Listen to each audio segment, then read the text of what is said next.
ਮੇਰੇ ਪੰਜਾਬ 600 AM ਤੇ ਨਿੱਘਾ ਹਾਰਦਿਕ ਸਵਾਗਤ ਹੈ। ਮੈਂ ਤੁਹਾਡਾ ਮੇਜ਼ਬਾਨ ਹਰਜੀਤ ਸਿੰਘ ਗਿੱਲ ਸ਼ੋਅ ਲੈ ਕੇ ਤੁਹਾਡੀ ਸੇਵਾ 'ਚ ਹਾਜ਼ਰ ਹੈ। 9:17 ਹੋਏ ਨੇ ਤੇ 12 ਅਕਤੂਬਰ ਹੈ, ਵਰ੍ਹਾ 2021 ਦਾ ਮੰਗਲਵਾਰ ਹੈ।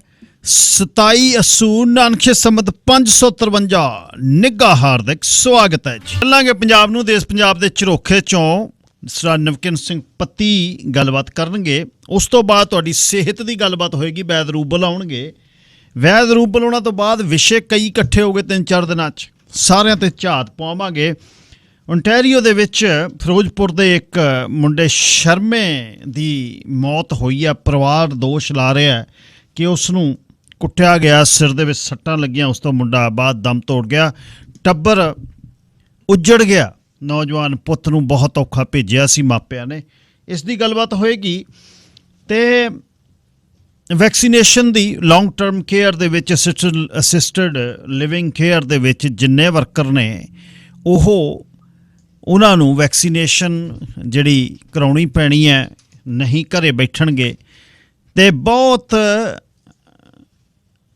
ਗੱਲਬਾਤ ਚੱਲ ਰਹੀ ਯਾਰ ਬਈ ਇਹ ਵੈਕਸੀਨੇਸ਼ਨ ਦੇ ਦੁਰਪ੍ਰਭਾਵ ਨੇ, ਪਰ ਹੁਣ ਇਸ ਤੋਂ ਬਿਨਾਂ ਗੱਲ ਨਹੀਂ ਬਣਦੀ। ਇਸ 'ਤੇ ਗੱਲਬਾਤ ਹੋਏਗੀ। ਹੋਰ ਇੱਕ ਦੋ ਵਿਸ਼ੇ ਨੇ, ਨਾਲ ਤੁਸੀਂ ਸ਼ਾਮਲ ਹੋਣਾ। 604-204 0600 6042040600 ਅਤੇ 604-729-1224 WhatsApp ਤੇ ਟੈਕਸਟ ਲਈ ਨੰਬਰ ਹੈ। 604-204-0600। ਤੇਰੇ ਰਾਹਾਂ 'ਚ ਨੱਚਾਂਗੀ, ਭਰੇ ਅਸਮਾਨ ਦੇ ਥੱਲੇ ਛਣਕਦੀ ਵੰਗ ਤੋਂ ਚੋਰੀ, ਮੈਂ ਆਪਣੀ ਸੰਗ ਤੋਂ ਚੋਰੀ। ਵੇ ਮੈਂ ਆਵਾਜ਼ ਵਰਗੀ ਹਾਂ, ਤੇਰੇ ਬੁੱਲਾਂ 'ਚੋਂ ਕਿਰਦੀ ਹਾਂ, ਜੋ ਆਪਣੀ ਬਾਤ ਪਾਉਂਦੇ ਆਪਣੇ ਪ੍ਰਸੰਗ ਤੋਂ ਚੋਰੀ। ਜਹਾਂ ਵਿੱਚ ਸ਼ੋਰ ਕਿੰਨਾ ਹੈ, ਪਤਾ ਨਹੀਂ ਹੋਰ ਕਿੰਨਾ ਹੈ, ਸਮੇਂ ਦੀ ਅੱਖ ਤੋਂ ਛੁਪ ਕੇ ਹਵਾ ਦੇ ਰੰਗ ਤੋਂ ਚੋਰੀ। ਵੇ ਤੈਨੂੰ ਵੇਖ ਕੇ ਜਲ ਪੈਂਦੀਆਂ ਮੱਥੇ ਤੇ ਫੁੱਲ ਚੜੀਆਂ, ਵੇ ਤੈਨੂੰ ਵੇਖ ਕੇ ਜਲ ਪੈਂਦੀਆਂ ਮੱਥੇ 'ਚ ਫੁੱਲ ਚੜੀਆਂ, ਗੁਲਾਬੀ ਪੋਸ਼ ਵੀ ਹੱਸਦਾ ਹੈ, ਮਰਮਰੀ ਅੰਗ ਤੋਂ ਚੋਰੀ। ਸੁਲਗ ਦੇ ਚੇਤਿਓਂ ਕੱਢ ਕੇ ਤੁਰਾਂਗੀ ਤਪਦੀਆਂ ਕਿਰਨਾਂ, ਵੇ ਮੈਂ ਕਕਰੀਲੀਆਂ ਪੌਣਾ ਦੇ ਪੋਹੀ ਡੰਗ ਤੋਂ ਚੋਰੀ। ਦਮਾਂ ਦੀ ਢੱਡ ਪਈ ਬੱਜੇ ਤੇ ਮੁੱਠੀ ਜਾਨ ਆ ਜਾਵੇ, ਛਣਕ ਦੇ ਘੁੰਗਰੂ ਖੜਤਾਲ ਤੇ ਮਰਦੰਗ ਤੋਂ ਚੋਰੀ। ਪਹਾੜੀ ਖੁੱਡ ਦੇ ਵਿੱਚੋਂ ਕਦੋਂ ਸੁਬਕੀਲੀਆਂ ਕੂੰਜਾਂ ਨੇ ਬਚ ਕੇ ਆਉਂਦੀਆਂ, ਯਾਰਾ ਫਰਗ ਦੇ ਫੰਗ ਤੋਂ ਚੋਰੀ। ਯਾਰਾ ਚਰਗ ਦੇ ਫੰਗ ਤੋਂ ਚੋਰੀ, ਮਿਲਾਂਗੇ ਆਬਸ਼ਾਰੀ ਮੱਸਿਆ ਦੀ ਗੋਦ ਵਿੱਚ ਆਪਾਂ, ਮਿਲਾਂਗੇ ਆਬਸ਼ਾਰੀ ਮੱਸਿਆ ਦੀ ਗੋਦ ਵਿੱਚ ਆਪਾਂ। ਤੂੰ ਆਪਣੇ ਤਖਤ ਤੋਂ ਚੋਰੀ, ਮੈਂ ਆਪਣੇ ਝੰਗ ਤੋਂ ਚੋਰੀ। ਤੂੰ ਆਪਣੇ ਤਖਤ ਤੋਂ ਚੋਰੀ, ਮੈਂ ਆਪਣੇ ਝੰਗ ਤੋਂ ਚੋਰੀ। ਸਬਕੀਲੀਆਂ ਕੂੰਜਾਂ ਹਰਮਨ ਹੀ ਹੈ। ਇਹ ਪੰਜਾਬ ਨੂੰ ਤੇ ਫਿਰ ਨਵਕਿਨ ਸਿੰਘ ਪੱਤੀ ਨਾਲ ਗੱਲਬਾਤ ਕਰਕੇ ਗੀਤ ਫੇਰ ਸੁਣਾਓ। ਬੰਦਾ ਉਡੀਕ ਰਿਹਾ। ਧੰਨਵਾਦ ਸਾਰਿਆਂ ਦਾ ਜਿਹੜਾ ਪਿਆਰ ਕਰਦੇ ਹੋ ਤੇ ਉਡੀਕਦੇ ਹੋ। ਮੈਂ ਵੀ ਉਡੀਕਦਾ। ਜਿਉਂਦੇ ਵਸਦੇ ਰਹੋ। ਤੇ ਨਵਕਿਨ ਸਿੰਘ ਪੱਤੀ ਨਾਲ ਪੱਤੀ ਸੇਖਵੇਂ ਬਰਨਾਲੇ ਤੋਂ ਗੱਲਬਾਤ ਕਰਾਂਗੇ। ਸਰ ਨਵਕਿਨ ਸਿੰਘ ਪੱਤੀ ਜੀ, ਸਵਾਗਤ, ਸਤਿ ਸ੍ਰੀ ਅਕਾਲ। ਸ਼ੁਕਰੀਆ ਗਿੱਲ ਸਾਹਿਬ ਜੀ। ਸਭ ਤੋਂ ਪਹਿਲਾਂ ਤੁਹਾਨੂੰ ਅਤੇ ਸ਼ੇਰੇ ਪੰਜਾਬ ਰੇਡੀਓ ਸੁਣ ਰਹੇ ਸਾਰੇ ਹੀ ਸਰੋਤਿਆਂ ਨੂੰ ਮੇਰੇ ਵੱਲੋਂ ਵੀ ਪਿਆਰ ਭਰੀ ਸਤਿ ਸ੍ਰੀ ਅਕਾਲ ਜੀ। ਜੀ ਗਿੱਲ ਸਾਹਿਬ, ਅੱਛਾ, ਲਖੀਮਪੁਰ ਖੀਰੀ ਦੇ ਵਿੱਚ ਕਹਿੰਦੇ 8-10 ਕਿੱਲਿਆਂ 'ਚ ਪੰਡਾਲ ਲਾਇਆ ਹੋਇਆ ਸੀ ਤੇ ਫੁੱਲ ਉਹਨਾਂ ਨੌਜਵਾਨਾਂ ਦੇ ਲੈ ਕੇ ਸਾਰੇ ਭਾਰਤ 'ਚ ਫਿਰਨ ਦੀ ਗੱਲ ਯੋਗਿੰਦਰ ਯਾਦਵ ਕਰ ਰਿਹਾ ਸੀ। ਕੀ ਲੇਟੈਸਟ ਹੈ ਜੀ ਉੱਥੇ? ਜੀ ਗਿੱਲ ਸਾਹਿਬ, ਦੇਖੋ ਵਾਕਈ ਅੱਜ ਲਖੀਮਪੁਰ ਖੀਰੀ ਦੇ ਵਿੱਚ ਸ਼ਹੀਦ ਹੋਏ ਚਾਰੇ ਹੀ ਕਿਸਾਨਾਂ ਤੇ 5ਵੇਂ ਪੱਤਰਕਾਰ, ਇਹਨਾਂ ਦਾ ਅੱਜ ਸ਼ਰਧਾਂਜਲੀ ਸਮਾਗਮ, ਇਹਨਾਂ ਦਾ ਭੋਗ, ਅੰਤਿਮ ਅਰਦਾਸ ਆ ਜਿਹੜੀ ਉਹ ਕੀਤੀ ਗਈ। ਉਸ ਅੰਤਿਮ ਅਰਦਾਸ ਦੇ ਵਿੱਚ ਇਕੱਲੇ ਉੱਤਰ ਪ੍ਰਦੇਸ਼ ਦੇ ਨਹੀਂ ਬਲਕਿ ਥਾਂ ਤੋਂ ਕਿਸਾਨ ਪਹੁੰਚੇ। ਪੰਜਾਬ, ਹਰਿਆਣਾ, ਉੱਤਰ ਪ੍ਰਦੇਸ਼, ਉੱਤਰਾਖੰਡ, ਗੱਲ ਕੀ ਗੱਲ ਸਾਹਿਬ, ਭਾਰਤ ਦੇ ਹਰ ਕੂੰਜੇ 'ਚੋਂ ਕਿਸਾਨ ਪਹੁੰਚੇ। ਉਹ ਤਾਂ ਕਿਸਾਨ ਜਥੇਬੰਦੀਆਂ ਨੇ ਸੱਦਾ ਹੀ ਇਸ ਹਿਸਾਬ ਨਾਲ ਦਿੱਤਾ ਸੀ ਕਿ ਘੱਟ ਲੋਕ ਪਹੁੰਚਣ। ਹਕੀਕਤ ਇਹ ਹੈ, ਉਹਨਾਂ ਨੇ ਕਿਹਾ ਸੀ ਕਿ ਥਾਂ ਅੱਜ ਜਿਹੜੇ ਸ਼ਹੀਦੀ ਸਮਾਗਮ ਨੇ ਉਹ ਕੀਤੇ ਜਾਣ। ਅੱਜ ਥਾਂ ਉਹਨਾਂ ਦੀ ਸ਼ਹਾਦਤ ਨੂੰ ਸਜਦਾ ਕੀਤਾ ਜਾਵੇ, ਅਰਦਾਸ ਕੀਤੀ ਜਾਵੇ ਔਰ ਭਾਰਤੀ ਜਨਤਾ ਪਾਰਟੀ ਦੇ ਖਿਲਾਫ ਪ੍ਰੋਟੈਸਟ ਕੀਤੇ ਜਾਣ। ਅਦਰਵਾਈਜ਼ ਜੇ ਕਿਤੇ ਉੱਥੇ ਦਾ ਸੱਦਾ ਹੁੰਦਾ ਤਾਂ 8 ਕਿੱਲੇ ਕੀ ਗੱਲ ਸਾਹਿਬ, ਮੈਨੂੰ ਲੱਗਦਾ 800 ਕਿੱਲਾ ਵੀ ਥੋੜਾ ਪੈ ਜਾਣਾ ਸੀਗਾ। ਸੋ ਇਸ ਕਰਕੇ ਅੱਜ ਉੱਥੇ ਮੁੱਖ ਰੂਪ ਦੇ ਵਿੱਚ ਜਿਹੜੇ ਕਿਸਾਨ ਆਗੂ ਨੇ ਉਹਨਾਂ ਨੇ ਸੰਬੋਧਨ ਕੀਤਾ। ਸਿਆਸੀ ਪਾਰਟੀਆਂ ਦੇ ਬਹੁਤ ਸਾਰੇ ਆਗੂ ਉੱਥੇ ਪਹੁੰਚੇ ਹੋਏ ਸੀ, ਜਿਨ੍ਹਾਂ 'ਚ ਪ੍ਰਿयंका ਗਾਂਧੀ ਵੀ, ਇਸ ਤੋਂ ਇਲਾਵਾ ਬਲਵੰਤ ਸਿੰਘ ਰਾਮੂਵਾਲੀਆ ਵੀ, ਹੋਰ ਵੀ ਬਹੁਤ ਸਾਰੇ ਸਮਾਜਵਾਦੀ ਪਾਰਟੀ ਸਮੇਤ ਆਗੂ ਪਹੁੰਚੇ ਸੀ। ਲੇਕਿਨ ਕਿਸੇ ਨੂੰ ਵੀ ਸਟੇਜ ਦੇ ਉੱਤੇ ਜਾਣ ਦੀ ਇਜਾਜ਼ਤ ਨਹੀਂ ਦਿੱਤੀ ਗਈ, ਉਹ ਹੇਠਾਂ ਬੈਠੇ ਰਹੇ। ਤੇ ਮੁੱਖ ਰੂਪ ਦੇ ਵਿੱਚ ਜਿਹੜੀ ਸਟੇਜ ਆ ਉਹ ਰਾਕੇਸ਼ ਟਕੈਤ, ਜੋਗਿੰਦਰ ਯਾਦਵ, ਡਾਕਟਰ ਦਰਸ਼ਨਪਾਲ, ਜੋਗਿੰਦਰ ਸਿੰਘ ਉਗਰਾਹਾਂ, ਗੁਰਨਾਮ ਸਿੰਘ ਚੜੂਨੀ, ਇਹਨਾਂ ਨੇ ਚਲਾਈ। ਔਰ ਉੱਥੇ ਜਿਹੜਾ ਸੱਦਾ ਦਿੱਤਾ ਗਿਆ, ਬੇਸਿਕਲੀ ਇੱਕ ਤਾਂ ਗਿੱਲ ਸਾਹਿਬ ਇਹ ਹੈਗਾ ਕਿ ਮੰਗ ਕੀਤੀ ਗਈ ਕਿ ਭਾਰਤੀ ਜਨਤਾ ਪਾਰਟੀ ਦੀ ਹਕੂਮਤ ਦੇ ਵਿੱਚ ਜਿਹੜਾ ਕੇਂਦਰੀ ਗ੍ਰਹਿ ਰਾਜ ਮੰਤਰੀ ਆ, ਮੁੱਖ ਜਿਹੜਾ ਕਥਿਤ ਮੁਲਜ਼ਮ ਹੈ ਇਸ ਕੇਸ ਆ, ਉਸ ਦਾ ਬਾਪ ਜਿਹੜਾ ਵਿਜੇ ਮਿਸ਼ਰਾ ਇਸ ਹਕੂਮਤ ਦੇ ਵਿੱਚ ਕੇਂਦਰੀ ਗ੍ਰਹਿ ਰਾਜ ਮੰਤਰੀ, ਉਹ ਅਸਤੀਫਾ ਦੇਵੇ। ਕਿਉਂਕਿ ਉਹਦੇ ਹੁੰਦਿਆਂ ਕਿਸੇ ਪੁਲਿਸ ਵਾਲੇ ਦੀ ਕੀ ਜ਼ਰੂਰਤ ਹੈ ਕਿ ਉਹਦੇ ਮੁੰਡੇ ਤੋਂ ਕੋਈ ਸਿੱਧੇ ਤੌਰ ਦੇ ਉੱਤੇ ਵੀ ਸਵਾਲ ਪੁੱਛ ਜੇ, ਜਾਂ ਉਹ ਜਿਹੜੀ ਵੀ ਚਾਰਜ ਸ਼ੀਟ ਦਾਇਰ ਕਰਨਗੇ, ਆਪਾਂ ਨੂੰ ਪਤਾ ਹੈਗਾ ਕਿ ਉਹ ਉਸ ਰੂਪ ਦੀ ਕਰਨਗੇ ਤਾਂ ਕਿ ਉਹਦਾ ਬਚਾਅ ਹੋਵੇ। ਸੋ ਇਸ ਕਰਕੇ ਸਭ ਤੋਂ ਬੇਸਿਕ ਗੱਲ ਇਹ ਬਣਦੀ ਹੈ ਕਿ ਉਹ ਅਸਤੀਫਾ ਦੇਵੇ। ਦੂਸਰਾ ਇਹ ਹੈਗਾ ਕਿ ਇਸ ਕੇਸ ਦੀ ਜਾਂਚ ਹੈਗੀ ਜਿਹੜੀ, ਉਹ ਹਾਈ ਕੋਰਟ ਦੇ ਰਿਟਾਇਰਡ ਜੱਜ ਤੋਂ ਜਿੰਨੀ ਛੇਤੀ ਹੋ ਸਕੇ ਉਨੀ ਛੇਤੀ ਹੋਣੀ ਚਾਹੀਦੀ ਆ। ਬਾਕੀ 15 ਅਕਤੂਬਰ ਨੂੰ ਦੁਸ਼ਹਿਰੇ ਦਾ ਦਿਨ ਆ ਰਿਹਾ ਹੈ, ਔਰ ਕਿਸਾਨ ਜਥੇਬੰਦੀਆਂ ਨੇ ਸੱਦਾ ਦਿੱਤਾ ਗਾ ਕਿ ਦੁਸ਼ਹਿਰੇ ਦੇ ਮੌਕੇ ਰਾਵਣ ਦੇ ਵਾਂਗ ਹੀ ਨਰਿੰਦਰ ਮੋਦੀ ਦਾ ਪੁਤਲਾ ਜਿਹੜਾ ਉਹ ਫੂਕਿਆ ਜਾਵੇ। ਹਾਲਾਂਕਿ ਇਹਦੇ ਉੱਤੇ ਗਿੱਲ ਸਾਹਿਬ, ਮੈਂ ਦੱਸਦਾ ਚੱਲਾਂ, ਹਰਜੀਤ ਗਰੇਵਾਲ ਵਰਗਿਆਂ ਨੇ ਚਰਚਾ ਚਲਾਉਣ ਦੀ ਕੋਸ਼ਿਸ਼ ਕੀਤੀ ਹੈ ਕਿ ਦੇਖੋ ਜੀ, ਇਹ ਜਿਹੜੇ ਹਿੰਦੂ ਧਰਮ ਦੇ ਤਿਉਹਾਰ ਨੇ, ਉਹਨਾਂ ਤਿਉਹਾਰਾਂ ਨੂੰ ਇਸ ਰੂਪ ਦੇ ਵਿੱਚ ਖਰਾਬ ਕਰ ਰਹੇ ਨੇ। ਹਾਲਾਂਕਿ ਕਿਸਾਨ ਜਥੇਬੰਦੀਆਂ ਦਾ ਸਪਸ਼ਟ ਹੈਗਾ ਕਿ ਅਸੀਂ ਉਹਨਾਂ ਤਿਉਹਾਰਾਂ ਨੂੰ ਖਰਾਬ ਨਹੀਂ ਕਰ ਰਹੇ, ਪਰ ਜਦੋਂ ਅਸੀਂ ਸਮਝਦੇ ਹਾਂ, ਕਿਸਾਨ ਆਗੂ ਕਹਿੰਦੇ ਕਿ ਜਿਉਂ ਜਿਹਾ ਤੁਸੀਂ ਰਾਵਣ ਨੂੰ ਸਮਝਦੇ ਹੋ ਬਦੀ, ਤੇ ਉਹਦੇ ਤੇ ਨੇਕੀ ਦੀ ਜਿੱਤ ਦੇ ਤੌਰ ਦੇ ਉੱਤੇ ਅਸੀਂ ਕਿਸਾਨ ਸੰਘਰਸ਼ ਨੂੰ ਸਮਝਦੇ ਹਾਂ ਕਿ ਨਰਿੰਦਰ ਮੋਦੀ ਦੇ ਪੁਤਲੇ ਵੀ ਉਸ ਦਿਨ ਬਦੀ ਦੇ ਤੌਰ ਦੇ ਉੱਤੇ ਫੂਕੇ ਜਾਣ। ਤਾਂ ਇਹ ਸੱਦਾ ਗਾ ਜਿਹੜਾ ਕਿਸਾਨ ਜਥੇਬੰਦੀਆਂ ਵੱਲੋਂ ਦਿੱਤਾ ਗਿਆ ਗਾ। ਸੋ ਆਉਣ ਵਾਲੇ ਦਿਨਾਂ ਦੇ ਵਿੱਚ ਇਹ ਪ੍ਰੋਟੈਸਟ ਆ ਜਿਹੜਾ ਪੂਰੇ ਦੇਸ਼ ਭਰ ਦੇ ਵਿੱਚ ਫੈਲੂਗਾ ਜੀ।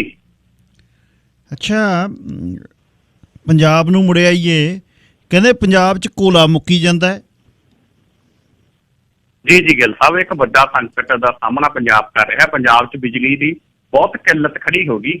ਝੋਨੇ ਨੂੰ ਆਖਰੀ ਪਾਣੀ ਲੱਗਣਾ ਸੀ, ਔਰ ਪਾਣੀ ਜੇ ਕਣਕ ਤੇ ਝੋਨੇ ਨੂੰ ਨਾ ਲੱਗੇ, ਗਿੱਲ ਸਾਹਿਬ ਤੁਹਾਨੂੰ ਤਾਂ ਪਤਾ ਹੈਗਾ, ਪੰਜਾਬ ਆਪਣੇ ਬਹੁਤੇ ਪ੍ਰਵਾਸੀ ਪੰਜਾਬੀਆਂ ਨੂੰ ਪਤਾ ਹੈ ਕਿ ਦਾਣੇ ਦੀ ਕੀ ਹਾਲਤ ਬਣਦੀ ਹੈ। ਸੋ ਅੱਜ ਸਥਿਤੀ ਇਹ ਹੈ ਕਿ 3 ਘੰਟੇ ਲਾਈਟ ਮਸਾਂ ਆਉਂਦੀ ਹੈ ਖੇਤਾਂ ਵਾਲੀ, ਉਹ ਵੀ ਇੱਕ ਦਿਨ ਆਉਂਦੀ ਹੈ, 2 ਦਿਨ ਫਿਰ ਆਉਂਦੀ ਨਹੀਂ। ਸੋ ਕਿਸਾਨ ਆ ਜਿਹੜੇ ਉਹ ਪ੍ਰੋਟੈਸਟ ਕਰ ਰਹੇ ਨੇ, ਉਹਨਾਂ ਨੇ ਬਹੁਤ ਸਾਰੀਆਂ ਥਾਵਾਂ ਦੇ ਉੱਤੇ ਪਾਵਰਕਾਮ ਦੇ ਦਫ਼ਤਰ ਘੇਰੇ ਹੋਏ ਨੇ, ਔਰ ਖੇਤੀ ਖੇਤਰ ਲਈ ਉਹ ਰੋਜ਼ਾਨਾ ਦੀ ਕਹਿੰਦੇ 8 ਘੰਟੇ ਨੂੰ ਜਿਹੜੀ 6 ਘੰਟੇ ਦੀ ਸਪਲਾਈ ਤਾਂ ਦੇ ਦਿਓ, 4-5 ਦਿਨਾਂ ਦੇ ਵਿੱਚ ਝੋਨੇ ਨੂੰ ਆਖਰੀ ਪਾਣੀ ਲੱਗ ਜੂ। ਜੇ ਤੁਸੀਂ 6 ਘੰਟੇ ਵੀ ਦੇ ਦਿਓ ਡੇਲੀ, ਪਰ ਪੂਰੀ ਨਹੀਂ ਹੋ ਰਹੀ। ਘਰਾਂ 'ਚ ਗਿੱਲ ਸਾਹਿਬ, ਚਾਹੇ ਸ਼ਹਿਰ ਆ ਚਾਹੇ ਪਿੰਡ ਆ, 5-5 6-6 ਘੰਟੇ ਦੇ ਕੱਟ ਲੱਗ ਰਹੇ ਨੇ, ਕੋਲਾ ਮਿਲ ਨਹੀਂ ਰਿਹਾ। ਕਿਉਂਕਿ ਇਹਦੇ 2-3 ਕਾਰਨ ਨੇ। ਇੱਕ ਕਾਰਨ ਤਾਂ ਇਹ ਹੈਗਾ ਕਿ ਗੁਜਰਾਤ ਤੋਂ ਇੱਕ ਨਰਿੰਦਰ ਮੋਦੀ ਹੋਰਾਂ ਦੇ ਮਿੱਤਰ ਨੇ, ਜਿਹੜੇ ਇਹਨਾਂ ਦਿਨਾਂ 'ਚ ਕਾਫੀ ਚਰਚਾ 'ਚ ਰਹਿੰਦੇ, ਉਹ ਬਿਜਲੀ ਦਿੰਦੇ ਸੀ ਪੰਜਾਬ ਨੂੰ। ਉਹਨਾਂ ਨੇ 1.5 ਮਹੀਨਾ ਹੋ ਗਿਆ ਬਿਜਲੀ ਦੇਣੀ ਬੰਦ ਕਰਤੀ। ਉਹ ਕਹਿੰਦੇ ਮੈਂ ਨਹੀਂ ਦੇ ਸਕਦਾ, ਜਿਹੜਾ ਕਹਿੰਦੇ ਐਗਰੀਮੈਂਟ ਹੋਇਆ ਉਹਦੇ ਰੇਟ ਘੱਟ ਹੈ, ਪਹਿਲਾਂ ਦਾ ਐਗਰੀਮੈਂਟ ਹੋਇਆ ਮੈਂ ਨਹੀਂ ਦਿੰਦਾ, ਉਹ ਬੰਦ ਹੋ ਗਈ। ਜਿਹੜੀਆਂ ਭਾਰਤ 'ਚ ਕੁਛ ਕੋਲੇ ਦੀਆਂ ਖਾਨਾਂ ਸੀ ਗਿੱਲ ਸਾਹਿਬ, ਉਹ ਐਤਕੀ ਮੀਂਹ ਕਾਫੀ ਪੈ ਗਏ, ਉੱਥੋਂ ਕੋਲਾ ਨਿਕਲ ਨਹੀਂ ਸਕਿਆ। ਜਿਹੜੀਆਂ ਪ੍ਰਾਈਵੇਟ ਕੰਪਨੀਆਂ ਨਾਲ ਐਗਰੀਮੈਂਟ ਕੀਤੇ ਹੋਏ ਨੇ ਬਾਦਲ ਸਰਕਾਰ ਵੇਲੇ, ਵਨ ਸਾਈਡਡ MOU ਸਾਈਨ ਕੀਤੇ ਹੋਏ ਨੇ, ਉਹ ਇੰਪੋਰਟਡ ਕੋਲਾ ਵਰਤਦੇ ਆ, ਤੇ ਉਹ ਵਿਦੇਸ਼ ਤੋਂ ਆਉਂਦਾ ਸੀ, ਔਰ ਵਿਦੇਸ਼ ਦੇ ਵਿੱਚ ਕੋਲੇ ਦੀ ਜਿਹੜੀ ਆ ਰੇਟ ਵੱਧ ਗਏ। ਇਸ ਕਰਕੇ ਉਹ ਕੰਪਨੀਆਂ ਨੇ ਖਰੀਦਣਾ ਬੰਦ ਕਰਤਾ। ਉਹ ਕਹਿੰਦੇ ਸਾਨੂੰ ਕੀ ਲੋੜ, ਅਸੀਂ ਬਿਜਲੀ ਨਹੀਂ ਦੇਵਾਂਗੇ ਮਹਿੰਗਾ ਖਰੀਦਣ ਦੀ। ਤਾਂ ਜਦੋਂ ਉਹਨਾਂ ਨੇ ਮਲਾਈ ਛਕਣੀ ਹੁੰਦੀ ਹੈ, ਸਸਤਾ ਆਉਂਦਾ, ਉਦੋਂ ਜਰਕ ਦੇ ਕੇ ਖਰੀਦ ਲੈਂਦੇ ਨੇ, ਹੁਣ ਖਰੀਦ ਨਹੀਂ ਰਹੇ। ਸੋ ਇਹ ਜ਼ਿੰਮੇਵਾਰੀ ਤਾਂ ਦੇਖੋ ਪੰਜਾਬ ਸਰਕਾਰ ਤੇ ਭਾਰਤ ਸਰਕਾਰ ਦੀ ਬਣਦੀ ਸੀ। ਪੰਜਾਬ ਸਮੇਤ ਦਿੱਲੀ 'ਚ ਵੀ ਕਿੱਲਤ ਹੈ, ਹੋਰ ਬਹੁਤ ਸੂਬਿਆਂ 'ਚ ਵੀ ਹੈ। ਔਰ ਪੰਜਾਬ ਦੇ ਬਿਜਲੀ ਮੰਤਰੀ ਚਰਨਜੀਤ ਚੰਨੀ ਨੇ ਘੱਟੋ ਘੱਟ ਗਿੱਲ ਸਾਹਿਬ, ਜਿਹੜੀਆਂ ਆਪਣੀਆਂ ਸਿਆਣੀਆਂ ਔਰਤਾਂ ਹੁੰਦੀਆਂ ਨੇ ਨਾ ਘਰਾਂ ਦੇ ਵਿੱਚ, ਉਹ ਵੀ ਮਹੀਨੇ ਦਾ ਬਾਲਣ ਸਾਂਭ ਕੇ ਰੱਖਦੀਆਂ ਨੇ। ਸੋ ਇਹ ਤਾਂ ਹੁਣ ਸਰਕਾਰ ਨੇ ਦੇਖਣਾ ਸੀ ਨਾ ਵੀ ਮਹੀਨੇ ਦਾ ਕੋਲਾ ਤਾਂ ਜਮ੍ਹਾਂ ਹੋਣਾ ਹੀ ਚਾਹੀਦਾ ਸੀ। ਜੇ ਨਹੀਂ ਹੈਗਾ ਤਾਂ ਕੰਪਨੀਆਂ ਨੂੰ ਕੱਸਦੇ ਇਸ ਵਿਸ਼ੇ ਦੇ ਵਿੱਚ ਕਿ ਭਾਈ ਲਿਆਓ ਕੋਲਾ। ਦੂਜਾ ਜਿਹੜਾ ਆਪਾਂ ਅਕਸਰ ਗੱਲ ਕਰਦੇ ਨੇ ਕਿ ਸਾਨੂੰ ਤਾਂ ਕੋਲੇ ਤੇ ਡਿਪੈਂਡੈਂਸੀ ਹੋਣ ਦੀ ਲੋੜ ਹੀ ਨਹੀਂ ਸੀ। ਸਾਡੇ ਤਾਂ ਇੱਥੇ ਨਹਿਰਾਂ ਦਾ ਜਾਲ ਵਿਛਿਆ ਹੋਇਆ, ਪਰ ਇੱਥੇ ਤਾਂ ਪਣ ਬਿਜਲੀ ਪ੍ਰੋਜੈਕਟ ਲਾਏ ਜਾਂਦੇ, 45 ਡਿਗਰੀ ਤੱਕ ਟੈਂਪਰੇਚਰ ਜਾਂਦਾ ਗਰਮੀਆਂ 'ਚ। ਅਸੀਂ ਤਾਂ ਸੂਰਜ ਤੋਂ ਜਿੰਨੀ ਮਰਜ਼ੀ ਬਿਜਲੀ ਪੈਦਾ ਕਰ ਲਈਏ ਸੋਲਰ ਐਨਰਜੀ ਦੇ ਨਾਲ, ਉਸ ਪਾਸੇ ਨੂੰ ਅਸੀਂ ਸੋਚਿਆ ਹੀ ਨਹੀਂ ਕਿਤੇ। ਸੋ ਇਹ ਜਿਹੜੀ ਸਥਿਤੀ ਹੈ, ਸਰਕਾਰੀ ਥਰਮਲ ਅਸੀਂ ਬੰਦ ਕਰਤੇ। ਸ਼੍ਰੀ ਗੁਰੂ ਨਾਨਕ ਦੇਵ ਜੀ ਦੇ 500 ਸਾਲਾ ਪ੍ਰਕਾਸ਼ ਪੁਰਬ ਮੌਕੇ ਗੁਰੂ ਨਾਨਕ ਥਰਮਲ ਬਠਿੰਡਾ ਲਾਇਆ ਸੀ, ਜਿਹੜੀ ਭਾਖੜਾ ਤੋਂ ਗੀਤ ਵੀ ਚੱਲੇ ਸੀ, ਨੱਚਦੀ ਆਵੇ ਇਹ ਬਿਜਲੀ ਵੀ, ਉਹ ਉਧਰੋਂ ਅਸੀਂ ਘਟਾਤਾ ਸੀ। ਤਾਂ ਪ੍ਰਾਈਵੇਟ ਕੰਪਨੀਆਂ ਤੇ ਡਿਪੈਂਡ ਹੋ ਗਏ, ਹੁਣ ਉਹਨਾਂ ਦੀ ਮਰਜ਼ੀ ਆ ਦੇਣ ਨਾ ਦੇਣ। ਸੋ ਪੰਜਾਬ ਬਹੁਤ ਵੱਡੀ ਕਿੱਲਤ ਦਾ ਸਾਹਮਣਾ ਕਰ ਰਿਹਾ ਹੈ, ਭਾਰਤ ਦੇ ਵਿੱਚ ਬਹੁਤ ਵੱਡੀ ਕਿੱਲਤ ਆ। ਤੇ ਆਉਣ ਵਾਲੇ ਦਿਨਾਂ 'ਚ ਗਿੱਲ ਸਾਹਿਬ ਜੇ ਕੋਲੇ ਦਾ ਸੰਕਟ ਦੂਰ ਨਾ ਹੋਇਆ ਤਾਂ ਉਹ ਦਿਨ ਦੂਰ ਨਹੀਂ ਜਦੋਂ ਕਿਸੇ ਸਮੇਂ ਬਲੈਕ ਆਊਟ ਹੋ ਸਕਦਾ ਜੀ। ਅੱਛਾ ਪੱਤੀ ਸਾਹਿਬ, ਅਰਵਿੰਦ ਕੇਜਰੀਵਾਲ ਪੰਜਾਬ ਦੇ ਗੇੜੇ ਬਹੁਤ ਕੱਢ ਰਿਹਾ ਹੈ, ਦਿਲ ਦੀ ਗੱਲ ਦੱਸਦਾ ਹੈ ਨਹੀਂ, ਬੰਦਾ ਮਿਲ ਨਹੀਂ ਰਿਹਾ ਕੋਈ, ਜਾਂ ਫਿਰ ਬੁੱਚਣ ਨੂੰ ਬੈਠਾ ਕਿ ਲੀਲੂ ਬੇਰ ਕਦ ਡਿੱਗਦਾ ਤੇ ਕਦ ਝੋਲੀ 'ਚ ਪੈਂਦਾ ਹੈ।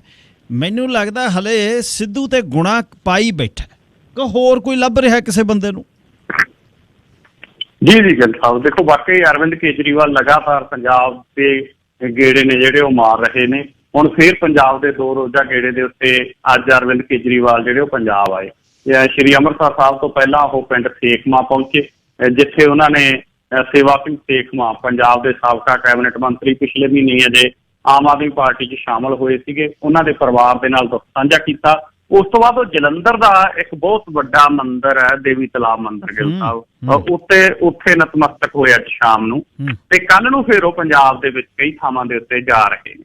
ਸੋ ਸਿੱਧੇ ਤੌਰ ਦੇ ਉੱਤੇ ਆ ਜਦੋਂ ਸਿਆਸੀ ਬੰਦਾ ਗੇੜੀ ਮਾਰਦਾ ਪੰਜਾਬ ਦੇ ਵਿੱਚ ਤਾਂ ਯਾਰ ਉਹ ਸਿਆਸਤ ਕਰਨ ਆਇਆ ਗਾ, ਇਹਦੇ 'ਚ ਕੋਈ ਦੋ ਰਾਮਾਂ ਨਹੀਂ ਹੈਗੀਆਂ।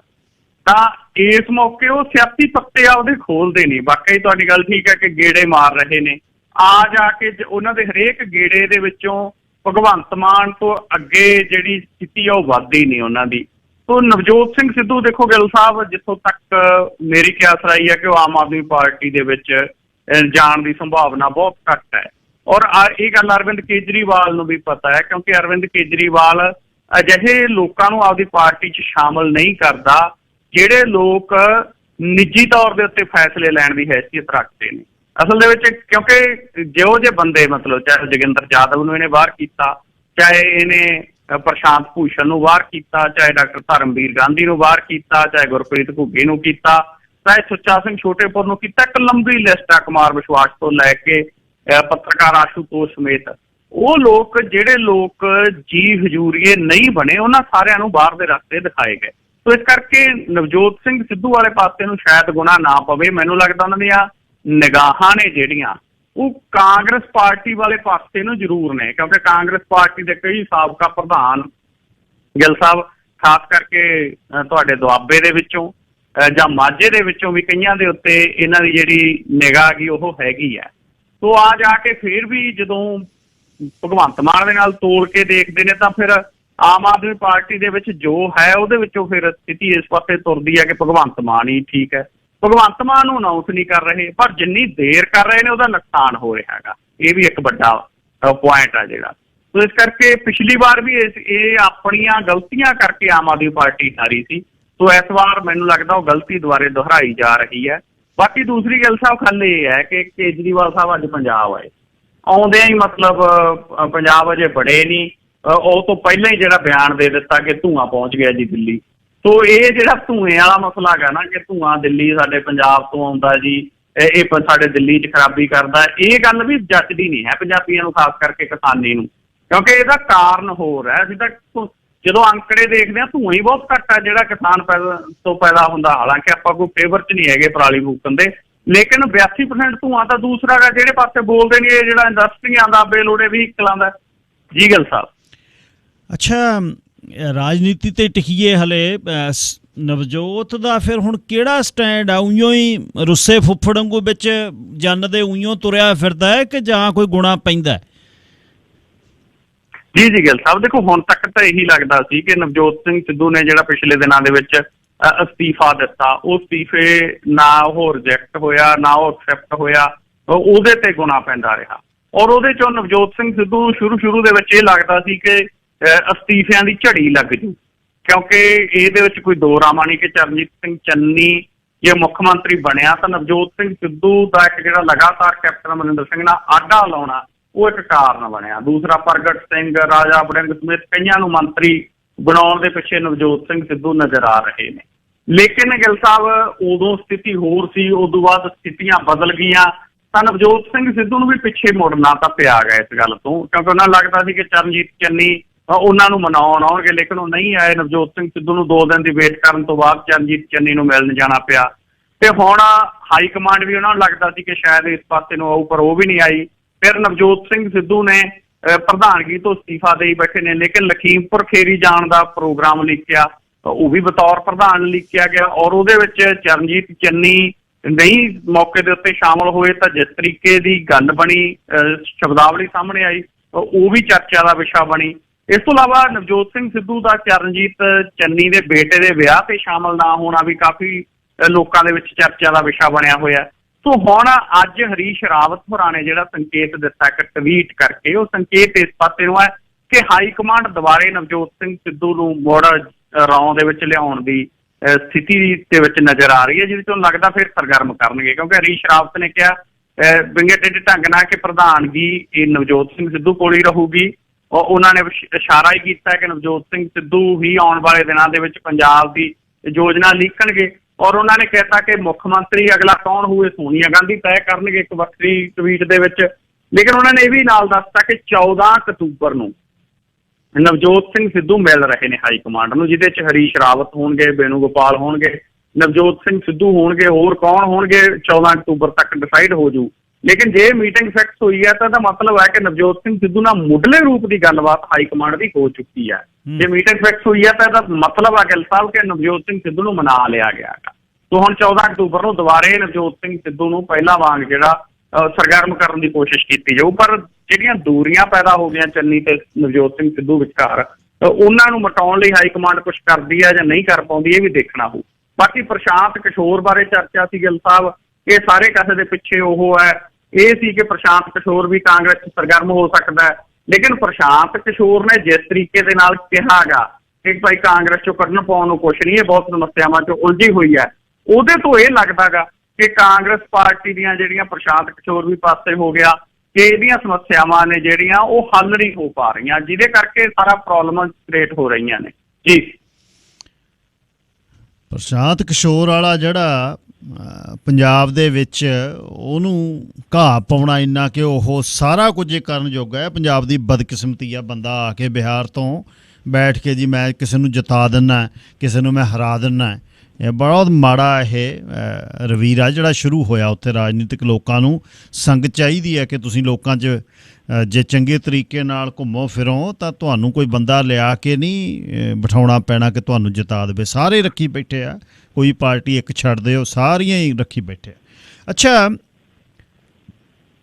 ਇਹ ਗੱਲ ਠੀਕ ਹੈ ਕਿ ਸਾਧ ਮਰਾਦੇ ਨੇ ਆਮ ਪਰਿਵਾਰ 'ਚੋਂ ਆਏ, ਹੱਥੀਂ ਟੈਂਟ ਲਾਉਂਦੇ ਰਹੇ, ਮਾਂ ਨੂੰ ਮਿੱਟੀ ਲਿਆ ਕੇ ਦਿੰਦੇ ਰਹੇ ਢਾਬ ਦੇ ਵਿੱਚੋਂ ਅਤੇ ਮਾਂ ਤਲੀ ਫੇਰਦੀ ਰਹੀ ਘਰ ਦੇ ਵਿੱਚ। ਇਹ ਚੀਜ਼ਾਂ ਸਭ ਚੰਗੀਆਂ ਨੇ, ਜਿਵੇਂ ਮੈਂ ਕਹਿਣਾ ਹੁੰਦਾ ਇਮਾਨਦਾਰ ਹੋਣਾ ਕੋਈ ਖਾਸ ਗੱਲ ਥੋੜ੍ਹਾ, ਸੱਚ ਬੋਲਣਾ ਖਾਸ ਥੋੜ੍ਹਾ ਗੱਲ ਆ, ਬੰਦੇ ਨੂੰ ਕਰਨਾ ਹੀ ਇਸ ਤਰ੍ਹਾਂ ਚਾਹੀਦਾ।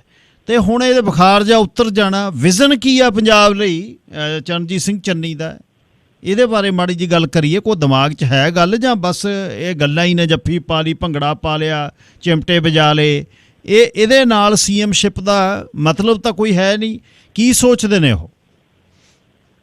ਦੇਖੋ ਗਿੱਲ ਸਾਹਿਬ, ਜਿਹੜੀ ਸਥਿਤੀ ਮੈਨੂੰ ਨਜ਼ਰ ਆ ਰਹੀ ਆ, ਮੈਨੂੰ ਇਹ ਨਜ਼ਰ ਆ ਰਿਹਾ ਹੈ ਕਿਉਂਕਿ ਬਹੁਤ ਸਾਰੇ ਲੋਕ ਇਸ ਪਾਸੇ ਨੂੰ ਹੋਏ ਆ ਵੀ ਨਹੀਂ ਜੀ ਹੁਣ ਤਾਂ ਬਹੁਤ ਕੁਝ ਚੇਂਜ ਹੋ ਗਿਆ, ਹੁਣ ਤਾਂ ਬਹੁਤ ਕੁਝ ਹੋ ਜੂ। ਪਰ ਤੁਸੀਂ ਇਹ ਦੇਖੋ, ਨਰਮਾ ਪੱਟੀ ਦੀ ਬੈਲਟ ਆ, 7-8 ਜ਼ਿਲ੍ਹੇ ਨੇ, ਗੁਲਾਬੀ ਸੁੰਡੀ ਖਾ ਗਈ ਨਰਮੇ ਨੂੰ। ਇਹ ਛੋਟਾ ਮਸਲਾ ਨਹੀਂ। ਪਹਿਲਾਂ ਇੱਕ ਖੇਤੀਬਾੜੀ ਮੰਤਰੀ ਦਾ ਮੋਗੇ ਵਾਲੇ ਦਾ ਅਸਤੀਫਾ ਹੋਇਆ ਸੀ ਇਸ ਮਸਲੇ ਦੇ ਉੱਤੇ, ਜਿਹੜੇ ਮਸਲੇ ਨੂੰ ਅੱਜ ਇਗਨੋਰ ਕੀਤਾ ਜਾ ਰਿਹਾ ਹੈ ਹੋਰ ਬਹੁਤ ਸਾਰੀਆਂ ਗੱਲਾਂ ਕਰਕੇ। ਔਰ ਉੱਥੇ ਚਰਨਜੀਤ ਚੰਨੀ ਜੀ ਜਾਂਦੇ ਨੇ, ਜੱਫੀ ਪਾ ਲੈਂਦੇ ਨੇ, ਇੱਕ ਘਰੇ ਰੋਟੀ ਬਹਿ ਕੇ ਖਾਂਦੇ ਨੇ, ਲੇਕਿਨ ਦਿੱਤਾ ਲਿਆ ਅਜੇ ਤੱਕ ਕੁਛ ਨਹੀਂ। ਕਿਸਾਨ ਖੁਦਕੁਸ਼ੀਆਂ ਕਰ ਰਹੇ ਨੇ, ਹਰ ਰੋਜ਼ ਖੁਦਕੁਸ਼ੀਆਂ ਦੀ ਖਬਰ ਆ ਰਹੀ ਹੈ ਇਸ ਨਰਮਾ ਬੈਲਟ ਦੇ ਵਿੱਚ। ਜੇ ਅਨਾਊਂਸ ਕੀਤਾ ਹੁੰਦਾ, ਕੁਛ ਪਹੁੰਚਦਾ ਉਹਨਾਂ ਤੱਕ, ਉਹਨਾਂ ਨੂੰ ਵਿਸ਼ਵਾਸ ਵੱਜਦਾ ਸਰਕਾਰ ਸਾਡੀ ਬਾਂਹ ਫੜੂ, ਕਿਉਂ ਖੁਦਕੁਸ਼ੀਆਂ ਕਰਦੇ? ਉੱਧਰ ਨੂੰ ਕੁਛ ਨਹੀਂ। ਕੋਲਾ ਖਤਮ ਹੋ ਗਿਆ ਗਿੱਲ ਸਾਹਿਬ, ਪੰਜਾਬ 'ਚ ਬਿਜਲੀ ਸੰਕਟ ਖੜਾ ਹੋ ਗਿਆ, ਬਿਜਲੀ ਮਹਿਕਮਾ ਇੰਨਾ ਕੋਲੇ ਆ, ਉਸ ਪਾਸੇ ਕੋਈ ਵਿਜ਼ਨ ਮੈਨੂੰ ਨਜ਼ਰ ਨਹੀਂ ਆ ਰਿਹਾ। ਬੇਰੁਜ਼ਗਾਰ ਗਏ ਸੀ 4 ਦਿਨ ਪਹਿਲਾਂ ਚੰਨੀ ਦੀ ਰਿਹਾਇਸ਼ ਕੋਲੇ, ਉੱਥੇ ਮੈਂ ਉਹਨਾਂ ਨੂੰ ਪੁੱਛਿਆ, ਮੈਂ ਕਿਹਾ ਕੀ ਫਰਕ ਰਹਿੰਦਾ ਮਿੱਤਰੋ? ਉਹ ਕਹਿੰਦੇ ਫਰਕ ਇਹ ਹੈ, ਪਟਿਆਲੇ ਪੁਲਿਸ ਕੁੱਟਦੀ ਸੀ, ਉੱਥੇ ਨਾਲ ਕਾਂਗਰਸੀਆਂ ਨੇ ਵੀ ਕੁੱਟਿਆ ਸਾਨੂੰ, ਕੁੜੀਆਂ ਫੜ ਘੜੀਸੀਆਂ, ਵੀਡੀਓਜ਼ ਪਈਆਂ ਨੇ ਮੇਰੇ ਕੋਲੇ। ਇਹ ਮਰਿੰਡੇ ਇਹਨਾਂ ਦੇ ਘਰ ਦੇ ਸਾਹਮਣੇ ਦੀ ਗੱਲ ਹੈ। ਅੱਜ ਮਜ਼ਦੂਰ ਗਏ ਜ਼ਮੀਨ ਪ੍ਰਾਪਤੀ ਸੰਘਰਸ਼ ਕਮੇਟੀ ਦੀ ਅਗਵਾਈ ਦੇ ਵਿੱਚ, ਕਹਿੰਦੇ ਅਸੀਂ ਮੁੱਖ ਮੰਤਰੀ ਨੂੰ ਮਿਲਣਾ ਹੈ, ਅਸੀਂ ਮੁੱਖ ਮੰਤਰੀ ਨਾਲ ਦੀਆਂ ਮੰਗਾਂ ਦੱਸਣੀਆਂ ਨੇ। ਉੱਥੇ ਬੇਤਹਾਸ਼ਾ ਕੁੱਟੇ, ਲੰਬੇ ਪਾਪਾ ਸੜਕਾਂ ਤੇ ਕੁੱਟੇ। ਚਲੋ ਉਸ ਤੋਂ ਬਾਅਦ ਜਦੋਂ ਗੁੱਸੇ 'ਚ ਆਏ ਮਜ਼ਦੂਰਾਂ ਨੇ ਵੀ ਰੋੜੇ ਚਲਾਏ, ਲੇਕਿਨ ਪੁਲਿਸ ਨੇ ਜਿਸ ਤਰੀਕੇ ਦੇ ਨਾਲ ਮਜ਼ਦੂਰਾਂ ਨੂੰ ਕੁੱਟਿਆ ਉਹ ਸਾਰੇ ਦਲਿਤ ਭਾਈਚਾਰੇ ਦੇ ਮਜ਼ਦੂਰ ਸੀ ਜਿਨ੍ਹਾਂ ਨੂੰ ਇਸ ਤਰੀਕੇ ਨਾਲ ਭਜਾ ਅੱਜ ਚਰਨਜੀਤ ਚੰਨੀ ਦੇ ਘਰ ਅੱਗੇ ਕੁੱਟਿਆ ਗਿਆ। ਇਹ ਠੀਕ ਨਹੀਂ ਹੈ ਗੱਲ। ਗਿੱਲ ਸਾਹਿਬ ਵਿਆਹ ਨੂੰ ਲੈ ਕੇ ਬਹੁਤ ਸਾਰੀਆਂ ਚਰਚਾਵਾਂ ਚੱਲਦੀਆਂ ਨੇ। ਸਾਡੇ ਜਥੇਦਾਰ ਸਾਹਿਬ ਨੇ ਵੀ ਕਹਿਤਾ ਕਿ ਬਹੁਤ ਸਾਦਾ ਵਿਆਹ, ਪਰ ਪਤਾ ਇਹ ਲੱਗ ਰਿਹਾ ਗਾ ਕਿ ਵਿਆਹ 2-3 ਸ਼ਿਫਟਾਂ ਦੇ ਵਿੱਚ ਹੋ ਰਿਹਾ ਗਾ। ਇਹ ਵੀ ਚਰਚਾ ਜਿਹੜੀ ਹੈ ਉਹ ਚੌਂ ਪਾਸੇ ਚੱਲੀ ਜਾਂਦੀ ਆ। ਉਹ ਸਥਿਤੀ ਤਾਂ ਗਿੱਲ ਸਾਹਿਬ ਇਹ ਹੈ, ਸਮਾਂ ਇਹਨਾਂ ਕੋਲੇ ਬਹੁਤ ਥੋੜਾ ਹੈ। 90 ਦਿਨ ਉਸ ਦਿਨ ਕਹਿੰਦੇ ਸੀ ਚੋਣ ਜਾਬਤਾ ਲੱਗ ਜਾਣਾ ਪੰਜਾਬ ਦੇ ਵਿੱਚ, ਦਸੰਬਰ ਤੱਕ ਜਾਂਦੇ ਆ। ਮਹੀਨਾ ਰਹਿ ਗਿਆ ਗਿੱਲ ਸਾਹਿਬ, ਅੱਧਾ ਅਕਤੂਬਰ, ਨਵੰਬਰ ਤੇ ਅੱਧਾ ਕੁ ਦਸੰਬਰ। ਤਾਂ ਇੰਨੇ ਸਮੇਂ ਦੇ ਵਿੱਚ ਮੁੱਦੇ ਬਹੁਤ ਨੇ। ਬੇਰੁਜ਼ਗਾਰੀ ਪੰਜਾਬ ਦੇ ਵਿੱਚ ਮੂੰਹ ਅੱਡੀ ਖੜੀ ਹੈ। ਨਸ਼ੇ ਪੰਜਾਬ ਦੀਆਂ ਸੱਤਾਂ ਤੱਕ ਪਹੁੰਚ ਗਏ। ਸੂਈਆਂ ਅਲੱਗ-ਅਲੱਗ ਸਾਡੇ ਜਿਹੜੇ ਗੱਭਰੂ ਨੇ ਉਹ ਮਰ ਰਹੇ ਨੇ, ਕੋਈ ਇਸ ਪਾਸੇ ਨਹੀਂ ਸੋਚਿਆ ਜਾ ਰਿਹਾ। ਔਰ ਜਿਹੜੇ ਐਡਵੋਕੇਟ ਜਨਰਲ ਨਵੇਂ ਲਾਤੇ, ਸਰਕਾਰੀ ਵਕੀਲ ਨਿਯੁਕਤ ਕਰਤੇ, ਪਰ ਕਿੱਥੋਂ ਕਿੱਥੇ ਕਿੰਨੀ ਕੁ ਆਊਟਪੁੱਟ ਹੋਈ, ਡੇ ਟੂ ਡੇ ਰਿਪੋਰਟ ਲੈਣੀ ਬਣਦੀ ਆ, ਉਸ ਪਾਸੇ ਕੁਛ ਨਹੀਂ ਸੋਚਿਆ ਜਾ ਰਿਹਾ। ਕੱਚੇ ਕਾਮੇ ਪੱਕੇ ਕਰਨ ਦਾ ਵੱਡਾ ਮਸਲਾ ਖੜਾ, ਉਸ ਪਾਸੇ ਕੁਛ ਨਹੀਂ। ਸੋ ਕੁੱਲ ਮਿਲਾ ਕੇ ਗਿੱਲ ਸਾਹਿਬ ਮੈਨੂੰ ਅਜੇ ਤੱਕ ਜਿਹੜਾ ਉਹ ਐ ਨਹੀਂ ਹੁੰਦਾ ਵੀ 4 ਟੈਕਸ ਨਹੀਂ ਭਰਿਆ, ਬੱਸਾਂ ਫੜ ਲਈਆਂ, ਠੀਕ ਆ, ਫੜਨੀਆਂ ਚਾਹੀਦੀਆਂ, ਚੰਗੀ ਗੱਲ ਹੈ। ਆਪਾਂ ਕੋਈ ਇਹ ਨਹੀਂ ਕਹਿੰਦੇ ਕਿ ਨਹੀਂ ਫੜਨੀਆਂ ਚਾਹੀਦੀਆਂ, ਪਰ ਇੰਨੇ ਕੁ ਨਾਲ ਹੀ ਲੋਕ ਖੁਸ਼ ਹੋ ਕੇ ਤੁਹਾਨੂੰ ਵੋਟਾਂ ਪਾ ਦੇਣਗੇ, ਐਡੀ ਵੀ ਗੱਲ ਨਹੀਂ ਕੀਤੀ ਜੀ। ਧੰਨਵਾਦ ਜੀ। ਕੱਲ ਸਵੇਰੇ 9:15 ਵਜੇ ਫਿਰ ਗੱਲਬਾਤ ਹੋਏਗੀ। ਸ਼ੁਭ ਸ਼ਾਮ। ਸ਼ੁਕਰੀਆ ਗਿੱਲ ਸਾਹਿਬ, ਤੁਹਾਡਾ ਤੇ ਸਾਰੇ ਸਰੋਤਿਆਂ ਦਾ ਹੀ ਬਹੁਤ ਬਹੁਤ ਧੰਨਵਾਦ। ਸਰ ਨਵਕਿਨ ਸਿੰਘ ਪੱਤੀ ਬਰਨਾਲਿਓਂ ਗੱਲਬਾਤ ਕਰ ਰਹੇ। ਪੰਜਾਬ ਤੋਂ ਆਏ ਜਵਾਕ ਜਦ ਇੱਥੇ ਪੜ੍ਹਨ ਆਉਂਦੇ ਹੈ, ਚੜ੍ਹਦੀ ਵਰੇਸ ਹੈ 20 ਵਰਿਆਂ ਦੀ, ਅਤੇ ਮਾਪੇ ਬਹੁਤ ਔਖੇ ਹੋ ਕੇ ਪਹਿਲੇ ਸਾਲ ਦਾ ਖਰਚਾ ਅਤੇ ਟਿਕਟਾਂ ਅਤੇ 12-15 ਲੱਖ ਰੁਪਈਆ ਬਹੁਤ ਆਮ ਬੰਦੇ ਲਈ ਬਹੁਤ ਔਖਾ ਹੈ। ਜਦੋਂ ਇੱਥੇ ਆ ਜਾਂਦਾ ਹੈ ਅਤੇ ਆਉਣ ਤੋਂ ਬਾਅਦ ਫਿਰ ਰੱਬ ਨਾ ਕਰੇ ਕੁਝ ਅਜਿਹਾ ਹੋ ਜਾਵੇ ਜਿਹਦੇ 'ਚ ਜਵਾਕ ਦੂਰ ਆਇਆ ਹੋਵੇ ਅਤੇ ਇਸ ਸੰਸਾਰ ਤੋਂ ਕੂਚ ਕਰ ਜਾਏ, ਤਾਂ ਬਹੁਤ ਦੁੱਖ ਦੀ ਕਹਾਣੀ ਹੈ। ਫਿਰੋਜ਼ਪੁਰ ਤੋਂ ਪਿਛਲੇ ਦਿਨੀ 7 ਅਕਤੂਬਰ ਨੂੰ ਓਕੇਸ਼ ਸ਼ਰਮਾ ਜੀ ਨੇ ਕੰਟੈਕਟ ਕੀਤਾ। ਇੱਥੋਂ ਕਿਸੇ ਨੇ ਤੁਸੀਂ ਮਾਣ ਨਾਲ ਨੰਬਰ ਦਿੱਤਾ ਕਿ ਇੱਥੇ ਗੱਲ ਕਰ, ਅਤੇ ਉਹਨਾਂ ਦੇ ਇਹ ਬ੍ਰਦਰ ਇਨ ਲਾ ਸਨ। ਅਤੇ ਇਹ ਮੁੰਡਾ ਫਿਰੋਜ਼ਪੁਰ ਤੋਂ ਜਦ ਇੱਥੇ ਪਹੁੰਚਿਆ ਤਾਂ ਬਰੈਂਪਟਨ ਦੇ ਵਿੱਚ, ਅਤੇ ਨਿਤਨ ਸ਼ਰਮਾ 22 ਵਰਿਆਂ ਦਾ, ਜਿੱਥੇ ਉਹ ਰਹਿ ਰਿਹਾ ਸੀ, ਜਿਹੜੀਆਂ ਖਬਰਾਂ ਅਖਬਾਰ ਦੇ ਵਿੱਚ ਛਪੀਆਂ ਨੇ, ਮ੍ਰਿਤਕ ਦੇ ਪਿਤਾ ਨੇ ਇਹ ਦੋਸ਼ ਲਾਇਆ ਕਿ ਉਹਦੇ ਪੁੱਤ ਨੂੰ ਨੌਜਵਾਨਾਂ ਨੇ ਕੁੱਟਿਆ ਆ ਕੇ। ਅਸ਼ੋਕ ਸ਼ਰਮਾ ਜੀ ਨੇ ਉੱਥੇ ਕਰਿਆਨੇ ਦੀ ਦੁਕਾਨ ਚਲਾਉਂਦੇ ਨੇ, ਆਮ ਪਰਿਵਾਰ ਹੈ, ਕਿ 3 ਮਹੀਨੇ ਪਹਿਲਾਂ ਉਹ ਕਹਿੰਦੇ ਵੀ ਕੁਝ ਜਵਾਕਾਂ ਨੇ, ਲੜਕਿਆਂ ਨੇ, ਉਹਨਾਂ ਦੇ ਪੁੱਤਰ ਨੂੰ, ਨਿਤਨ ਨੂੰ ਕੁੱਟਿਆ ਆ ਕੇ, ਕੁੱਟਮਾਰ ਕੀਤੀ, ਅਤੇ ਹਥਿਆਰਾਂ ਨਾਲ ਜਾਨਲੇਵਾ ਹਮਲਾ ਸੀ ਇਹ। ਅਤੇ ਤਲਵਾਰਾਂ ਦਿਖਾ ਕੇ ਉਹ ਕਹਿੰਦੇ ਕੁਛ ਪੈਸੇ ਵੀ ਮੰਗਦੇ ਸੀ ਨਿਤਨ ਤੋਂ, ਅਤੇ ਮੋਬਾਈਲ ਫੋਨ ਦਾ ਜਾਂ ਪਾਸਵਰਡ ਦੇਣ ਦੀ ਗੱਲ ਕਰਦੇ। ਜ਼ਖਮੀ ਹੋ ਗਿਆ ਮੁੰਡਾ, ਅਤੇ ਇੱਥੋਂ ਉੱਥੇ ਦੇ ਟ੍ਰਿਲੀਅਮ ਹੈਲਥ ਮਿਸਿਸਾਗਾ ਦੇ ਵਿੱਚ ਐਡਮਿਟ ਕਰਾਇਆ, ਅਤੇ ਉਸ ਤੋਂ ਬਾਅਦ ਛੁੱਟੀ ਦੇ ਦਿੱਤੀ। ਪਰ ਮੁੰਡੇ ਦਾ ਸਿਰ ਦੁਖਣੋਂ ਨਾ ਹਟਿਆ। ਡਾਕਟਰ ਨੇ ਚੈੱਕ ਕੀਤਾ ਤਾਂ ਉਸ ਤੋਂ ਬਾਅਦ ਜਦ ਦੁਬਾਰਾ ਹਸਪਤਾਲ ਗਿਆ ਅਤੇ ਉਹਨੂੰ ਚੈੱਕ ਕੀਤਾ, MRI ਹੋਈ ਤਾਂ ਬ੍ਰੇਨ ਦੀ ਸਰਜਰੀ ਕਰਨੀ ਪਈ, ਤਾਂ ਉਸ ਤੋਂ ਬਾਅਦ ਮੁੰਡੇ ਦੀ ਮੌਤ ਹੋ ਗਈ। ਹੁਣ ਮਾਪੇ ਉਸ ਦੇ ਨਾਂ ਦਾ GoFundMe ਵੀ ਰੱਖਿਆ, ਜਿਸ 'ਤੇ ਤੁਸੀਂ ਜਾ ਕੇ ਪੜ੍ਹ ਵੀ ਸਕਦੇ ਹੋ। ਫਿਊਨਰਲ ਅਤੇ ਫੈਮਿਲੀ ਸਪੋਰਟ ਦੇ ਲਈ ਹੈ ਇਹ ਮੁੰਡੇ ਦਾ। ਅਤੇ ਦਲਜੀਤ ਸਿੰਘ ਹੈ, ਦੋਸਤ ਹੈ ਜਿਹੜਾ, ਅਤੇ ਉਸਦੇ ਨਿਤਨ ਸ਼ਰਮੇ ਦੇ ਲਈ ਇਹ ਜਿਹੜਾ ਉਹ GoFundMe ਰੱਖਿਆ, ਅਤੇ ਉਹ ਤਾਂ ਇਕੱਠੇ ਵੀ ਹੋ ਗਏ, $22,000 ਇਕੱਠਾ ਵੀ ਹੋ ਗਿਆ। ਅਤੇ ਲੋਕ ਇਸ ਤਰ੍ਹਾਂ ਨਹੀਂ, ਕੋਈ ਕਮੀ ਨਹੀਂ, ਪਰ ਮਾਪੇ ਬਿਲਕ ਰਹੇ ਨੇ, ਮਾਪੇ ਕੰਬਲੇ ਹੋਏ ਪਏ ਨੇ। ਮੈਂ ਕੋਸ਼ਿਸ਼ ਕੀਤੀ ਗੱਲ ਕਰਨ ਦੀ ਸਵੇਰੇ, ਪਰ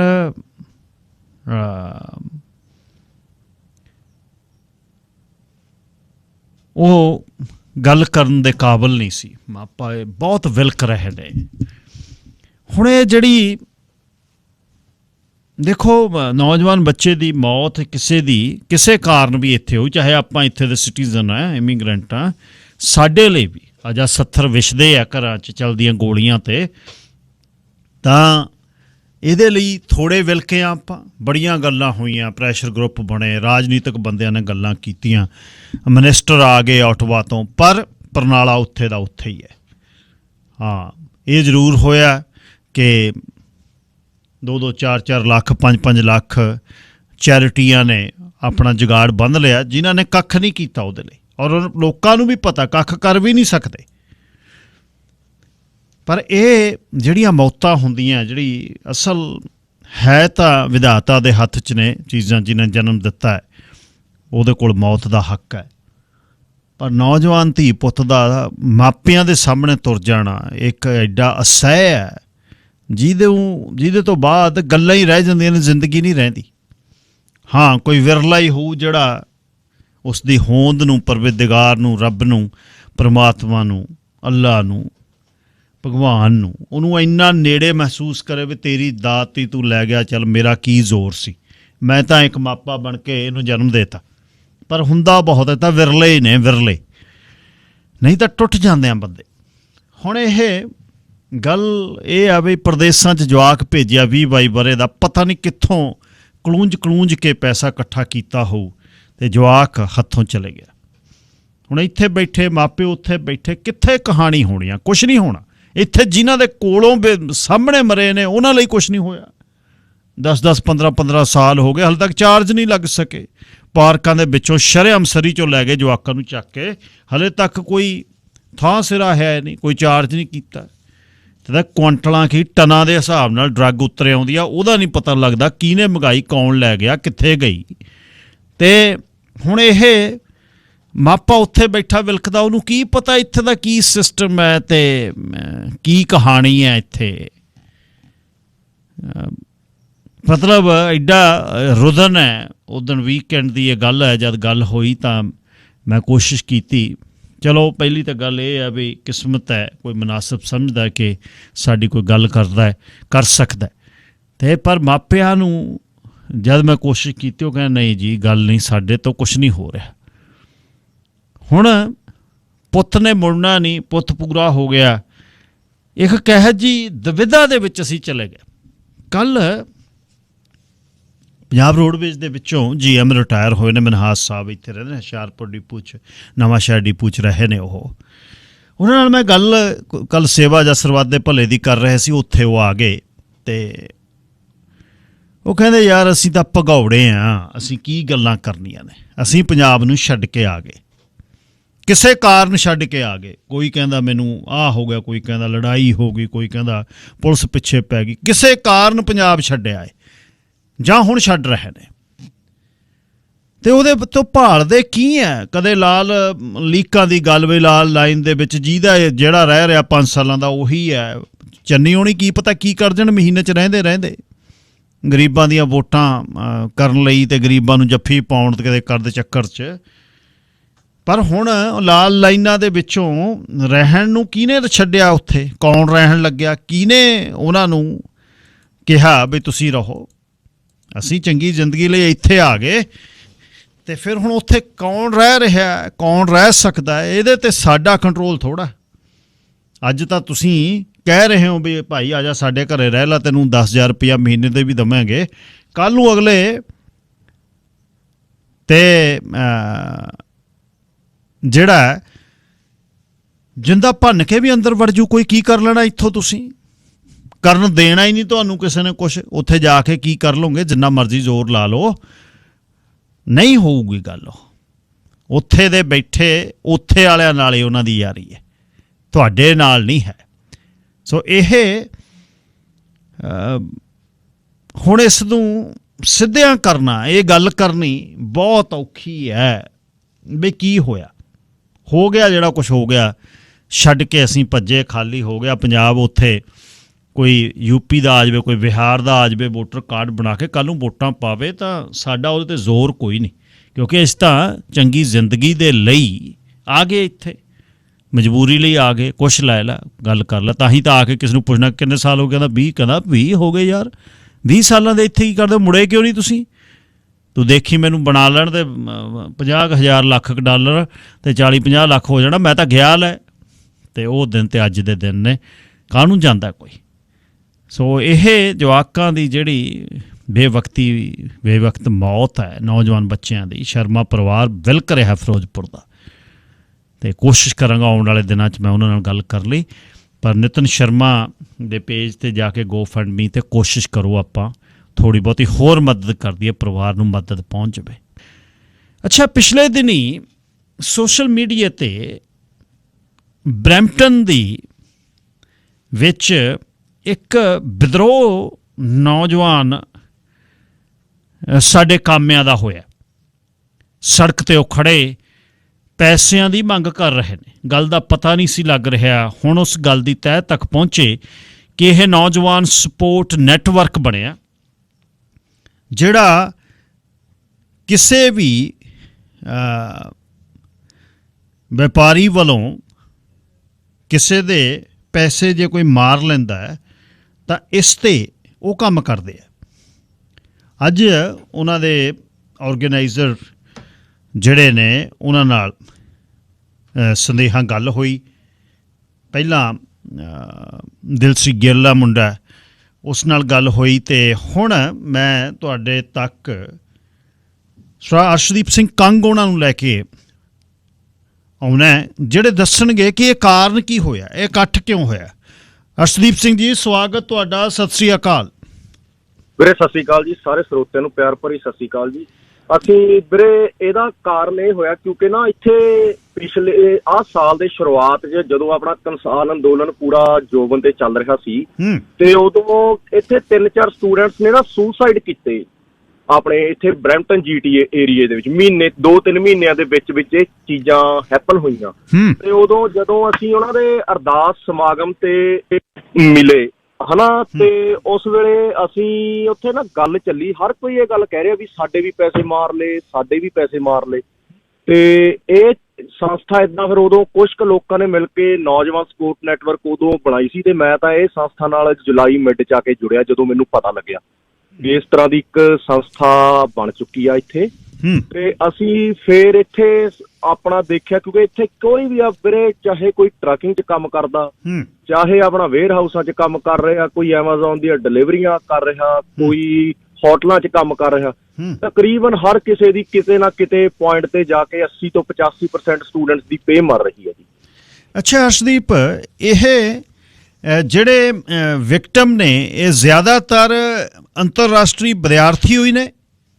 ਹਾਂਜੀ, ਮੈਜੋਰਟੀ ਇੰਟਰਨੈਸ਼ਨਲ ਸਟੂਡੈਂਟ ਨੇ ਜੀ, ਸਾਰੇ ਵਰਕ ਪਰਮਿਟ ਤੇ ਨੇਗੇ ਤੇ ਸਾਰੇ PR ਜੌਬਾਂ ਲਈ ਵੀ ਕੰਮ ਕਰ ਰਹੇ ਨੇ ਤੇ ਵਿੱਚ ਕੁਝ PR ਬੰਦੇ ਵੀ ਹੈਗੇ ਨੇ, ਕੁਝ ਸਿਟੀਜ਼ਨ ਵੀ ਨੇ ਜੀ ਜਿਨ੍ਹਾਂ ਦੇ ਪੈਸੇ ਦੱਬੇ ਗਏ ਨੇ।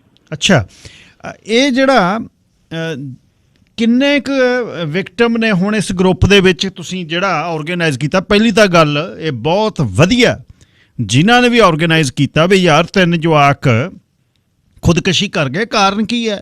ਕਾਰਨ ਸਟਰੈਸ ਹੈ। ਕੰਮ ਕੀਤਾ, ਮਿਹਨਤ ਕੀਤੀ ਤੇ ਉਹਨਾਂ ਦੀ ਲੁੱਟ ਖੋਹ ਹੋ ਗਈ, ਖੋਹ ਖਿੰਝ ਹੋ ਗਈ। ਖੋਹ ਖਿੰਝ ਕੀਤੀ ਉਹ ਸਾਡੇ ਭਾਈਚਾਰੇ ਦੇ ਹੀ ਜਿਹੜੇ ਨੇ ਬਿਜ਼ਨਸਮੈਨ ਨੇ ਜਿਨ੍ਹਾਂ ਨੇ ਪੈਸੇ ਮਾਰਿਆ ਜੀ। ਹਾਂਜੀ ਹਾਂਜੀ, ਉਹਨਾਂ ਦਾ ਜਿਹੜੇ 3 ਜਣੇ ਨੇ ਸੁਸਾਈਡ ਕੀਤੀ, ਉਹ ਚੀਜ਼ ਦਾ ਸਾਨੂੰ ਇੱਥੋਂ ਮਤਲਬ ਪਤਾ ਲੱਗਿਆ। ਸਾਡੇ ਨਾਲ ਇੱਕ ਮੁੰਡਾ ਆਇਆ ਜੀ ਕੈਂਬਰਿਜ ਤੋਂ, ਅਸੀਂ ਪਿੱਛੇ ਪ੍ਰੋਟੈਸਟ ਵੀ ਕੀਤਾ ਸੀ, ਮੈਂ ਤੁਹਾਨੂੰ ਉਹਦੀ ਵੀ ਕੀ ਸਟੋਰੀ ਦੱਸਦਾ ਕੀ ਹੈਪਨ ਹੋਇਆ। ਉਹ ਬੰਦਾ ਸੁਸਾਈਡ ਕਰਨ ਤੱਕ ਜਾ ਚੁੱਕਿਆ ਸੀ, ਸੁਸਾਈਡ ਕਰਨ ਤੱਕ ਜਾ ਚੁੱਕਿਆ ਸੀ ਜੀ ਉਹ ਮੁੰਡਾ। ਤੇ ਉਹਦਾ ਪਤਾ ਲੱਗਿਆ ਜਦੋਂ ਸਾਨੂੰ, ਉਹਦਾ ਇਹ ਪਤਾ ਲੱਗਿਆ ਕਿ ਉਹ ਬੰਦੇ ਦੇ ਵੀਰੇ 8000 ਤੋਂ ਉੱਤੇ ਡਾਲਰ ਪੈਂਡਿੰਗ ਨੇ। $15 ਮਿਨੀਮਮ ਵੇਜ ਲਗਭਗ ਇੱਥੇ ਉਸ ਤੇ ਕੰਮ ਕਰਦਾ ਸੀ ਤੇ ਮਿਨੀਮਮ ਵੇਜ ਤੋਂ ਉਹਦਾ ਟੈਕਸ, ਉਹਦੀ CPP, ਉਹਦੀ EI, ਉਹਦੀ ਵਕੇਸ਼ਨ ਪੇ ਕੱਟ ਕੇ ਉਹਦੇ $9 ਪੱਲੇ ਪੈਂਦੇ ਸੀ ਜੀ। ਮੁੰਡਾ ਗਿਆ ਕਹਿੰਦਾ ਜੀ ਮੈਂ ਰੈਂਟ ਭਰਨਾ। ਕਹਿੰਦੇ ਕਿੰਨਾ ਰੈਂਟ ਆ ਵੀਰੇ? $500 ਦੇ ਕੇ ਛੱਡਤਾ ਜੀ ਉਹਨੂੰ। ਅੱਛਾ, ਜਿਹੜੇ ਪੈਸੇ ਅਰਸ਼ਦੀਪ ਜਿਹੜੇ ਮਾਰਦੇ ਆ ਪੈਸੇ, ਇਹ ਕੀ ਕਹਿ ਕੇ ਮਾਰਦੇ ਆ ਵੀ ਕਿਉਂ ਨਹੀਂ ਪੈਸੇ ਦੇਣੇ?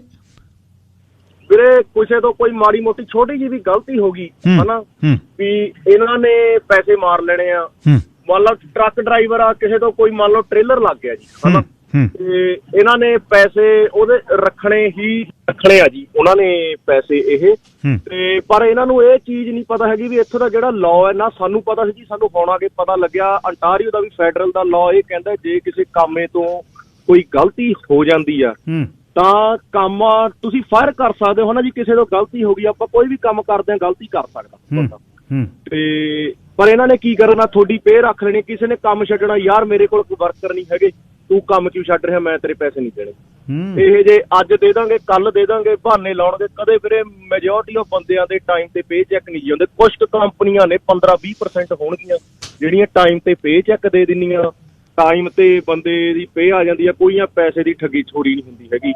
ਮਤਲਬ ਇੱਕ ਕੰਪਨੀ ਤੋਂ ਇਹੋ ਜਿਹੇ ਵੀ ਸਾਡੇ ਕੋਲ ਕੇਸ ਨੇ ਜਿਹੜੇ 16 ਡਰਾਈਵਰਾਂ ਦਾ $2.5 ਲੱਖ ਫਸਿਆ ਪਿਆ। ਉਹ ਰੱਬਾ ਮੇਰਿਆ। ਅੱਛਾ ਕਿੰਨੀ ਹੁਣ ਲਿਸਟ ਕਿੰਨੀ ਹੋ ਗਈ ਲੰਬੀ ਜਿਨ੍ਹਾਂ ਦੇ ਪੈਸੇ ਮਾਰੇ ਹੋਏ ਨੇ ਇਸ ਗਰੁੱਪ 'ਚ? ਸਾਡੇ ਅਸੀਂ ਜੀ ਉਸ ਦਿਨ ਪ੍ਰੋਟੈਸਟ ਕੀਤਾ ਸੀ ਜੀ, ਜਿੰਨੇ ਵੀ ਉੱਥੇ ਸਪੀਕਰ ਬੋਲੇ ਨੇਗੇ ਸਾਰਿਆਂ ਦੇ ਪੈਸੇ ਮਰੇ ਹੋਏ ਆ। ਜੇ ਅਸੀਂ ਇਕੱਠਾ ਕਰਕੇ ਕੈਲਕੂਲੇਟ ਕਰੀਏ ਨਾ ਜੀ $1 ਮਿਲੀਅਨ ਤੋਂ ਉੱਤੇ ਟੱਪ ਜੂਗਾ ਉਹਦੇ ਵਿੱਚ। ਹੁਣ ਤੁਸੀਂ ਦੇਖੋ ਵੀ ਕਿੱਡੀ ਵੱਡੀ ਉਹ ਟੈਕਸ ਦੀ ਵੀ ਇੱਕ ਚੋਰੀ ਆ। ਉਸ ਤੋਂ ਬਾਅਦ ਫੇਰ ਜਿੰਨੇ ਇਹ ਟੈਕਸ ਮਾਰਨੇ ਵਾਲੇ ਹੈਗੇ ਨੇ ਚੋਰ ਨੇਗੇ ਇਹਨਾਂ ਨੇ ਇਕੱਠੇ ਹੋ ਕੇ ਹੁਣ ਸਾਨੂੰ ਬਦਨਾਮ ਕਰਨਾ ਸ਼ੁਰੂ ਕਰਤਾ। ਮੈਨੂੰ ਵੀ ਕਾਲ ਲਾਈ ਕਿਸੇ ਹਨਾ, ਹੁਣ ਮੈਂ ਗਰੁੱਪ 'ਚ ਕੰਮ ਕਰਦਾ ਜੀ, ਸਾਡੇ ਕੋਲ 25 ਤੋਂ 30 ਕੇਸ ਨੇ। 25 ਤੋਂ 30 ਕੇਸਾਂ ਦਾ ਹਰ ਕਿਸੇ ਨੂੰ ਨਹੀਂ ਪਤਾ ਹੁੰਦਾ, ਆਪਾਂ ਨੂੰ ਜਿਹੜੇ ਕੇਸਾਂ ਦਾ ਪਤਾ ਸੀ ਆਪਾਂ ਉਸ ਚੀਜ਼ ਤੇ ਹਨਾ ਖੁੱਲ ਕੇ ਬੋਲ ਸਕਦੇ ਹਾਂ ਵੀ ਇੱਥੇ ਆਹ ਚੀਜ਼ ਹੋਈ ਆ।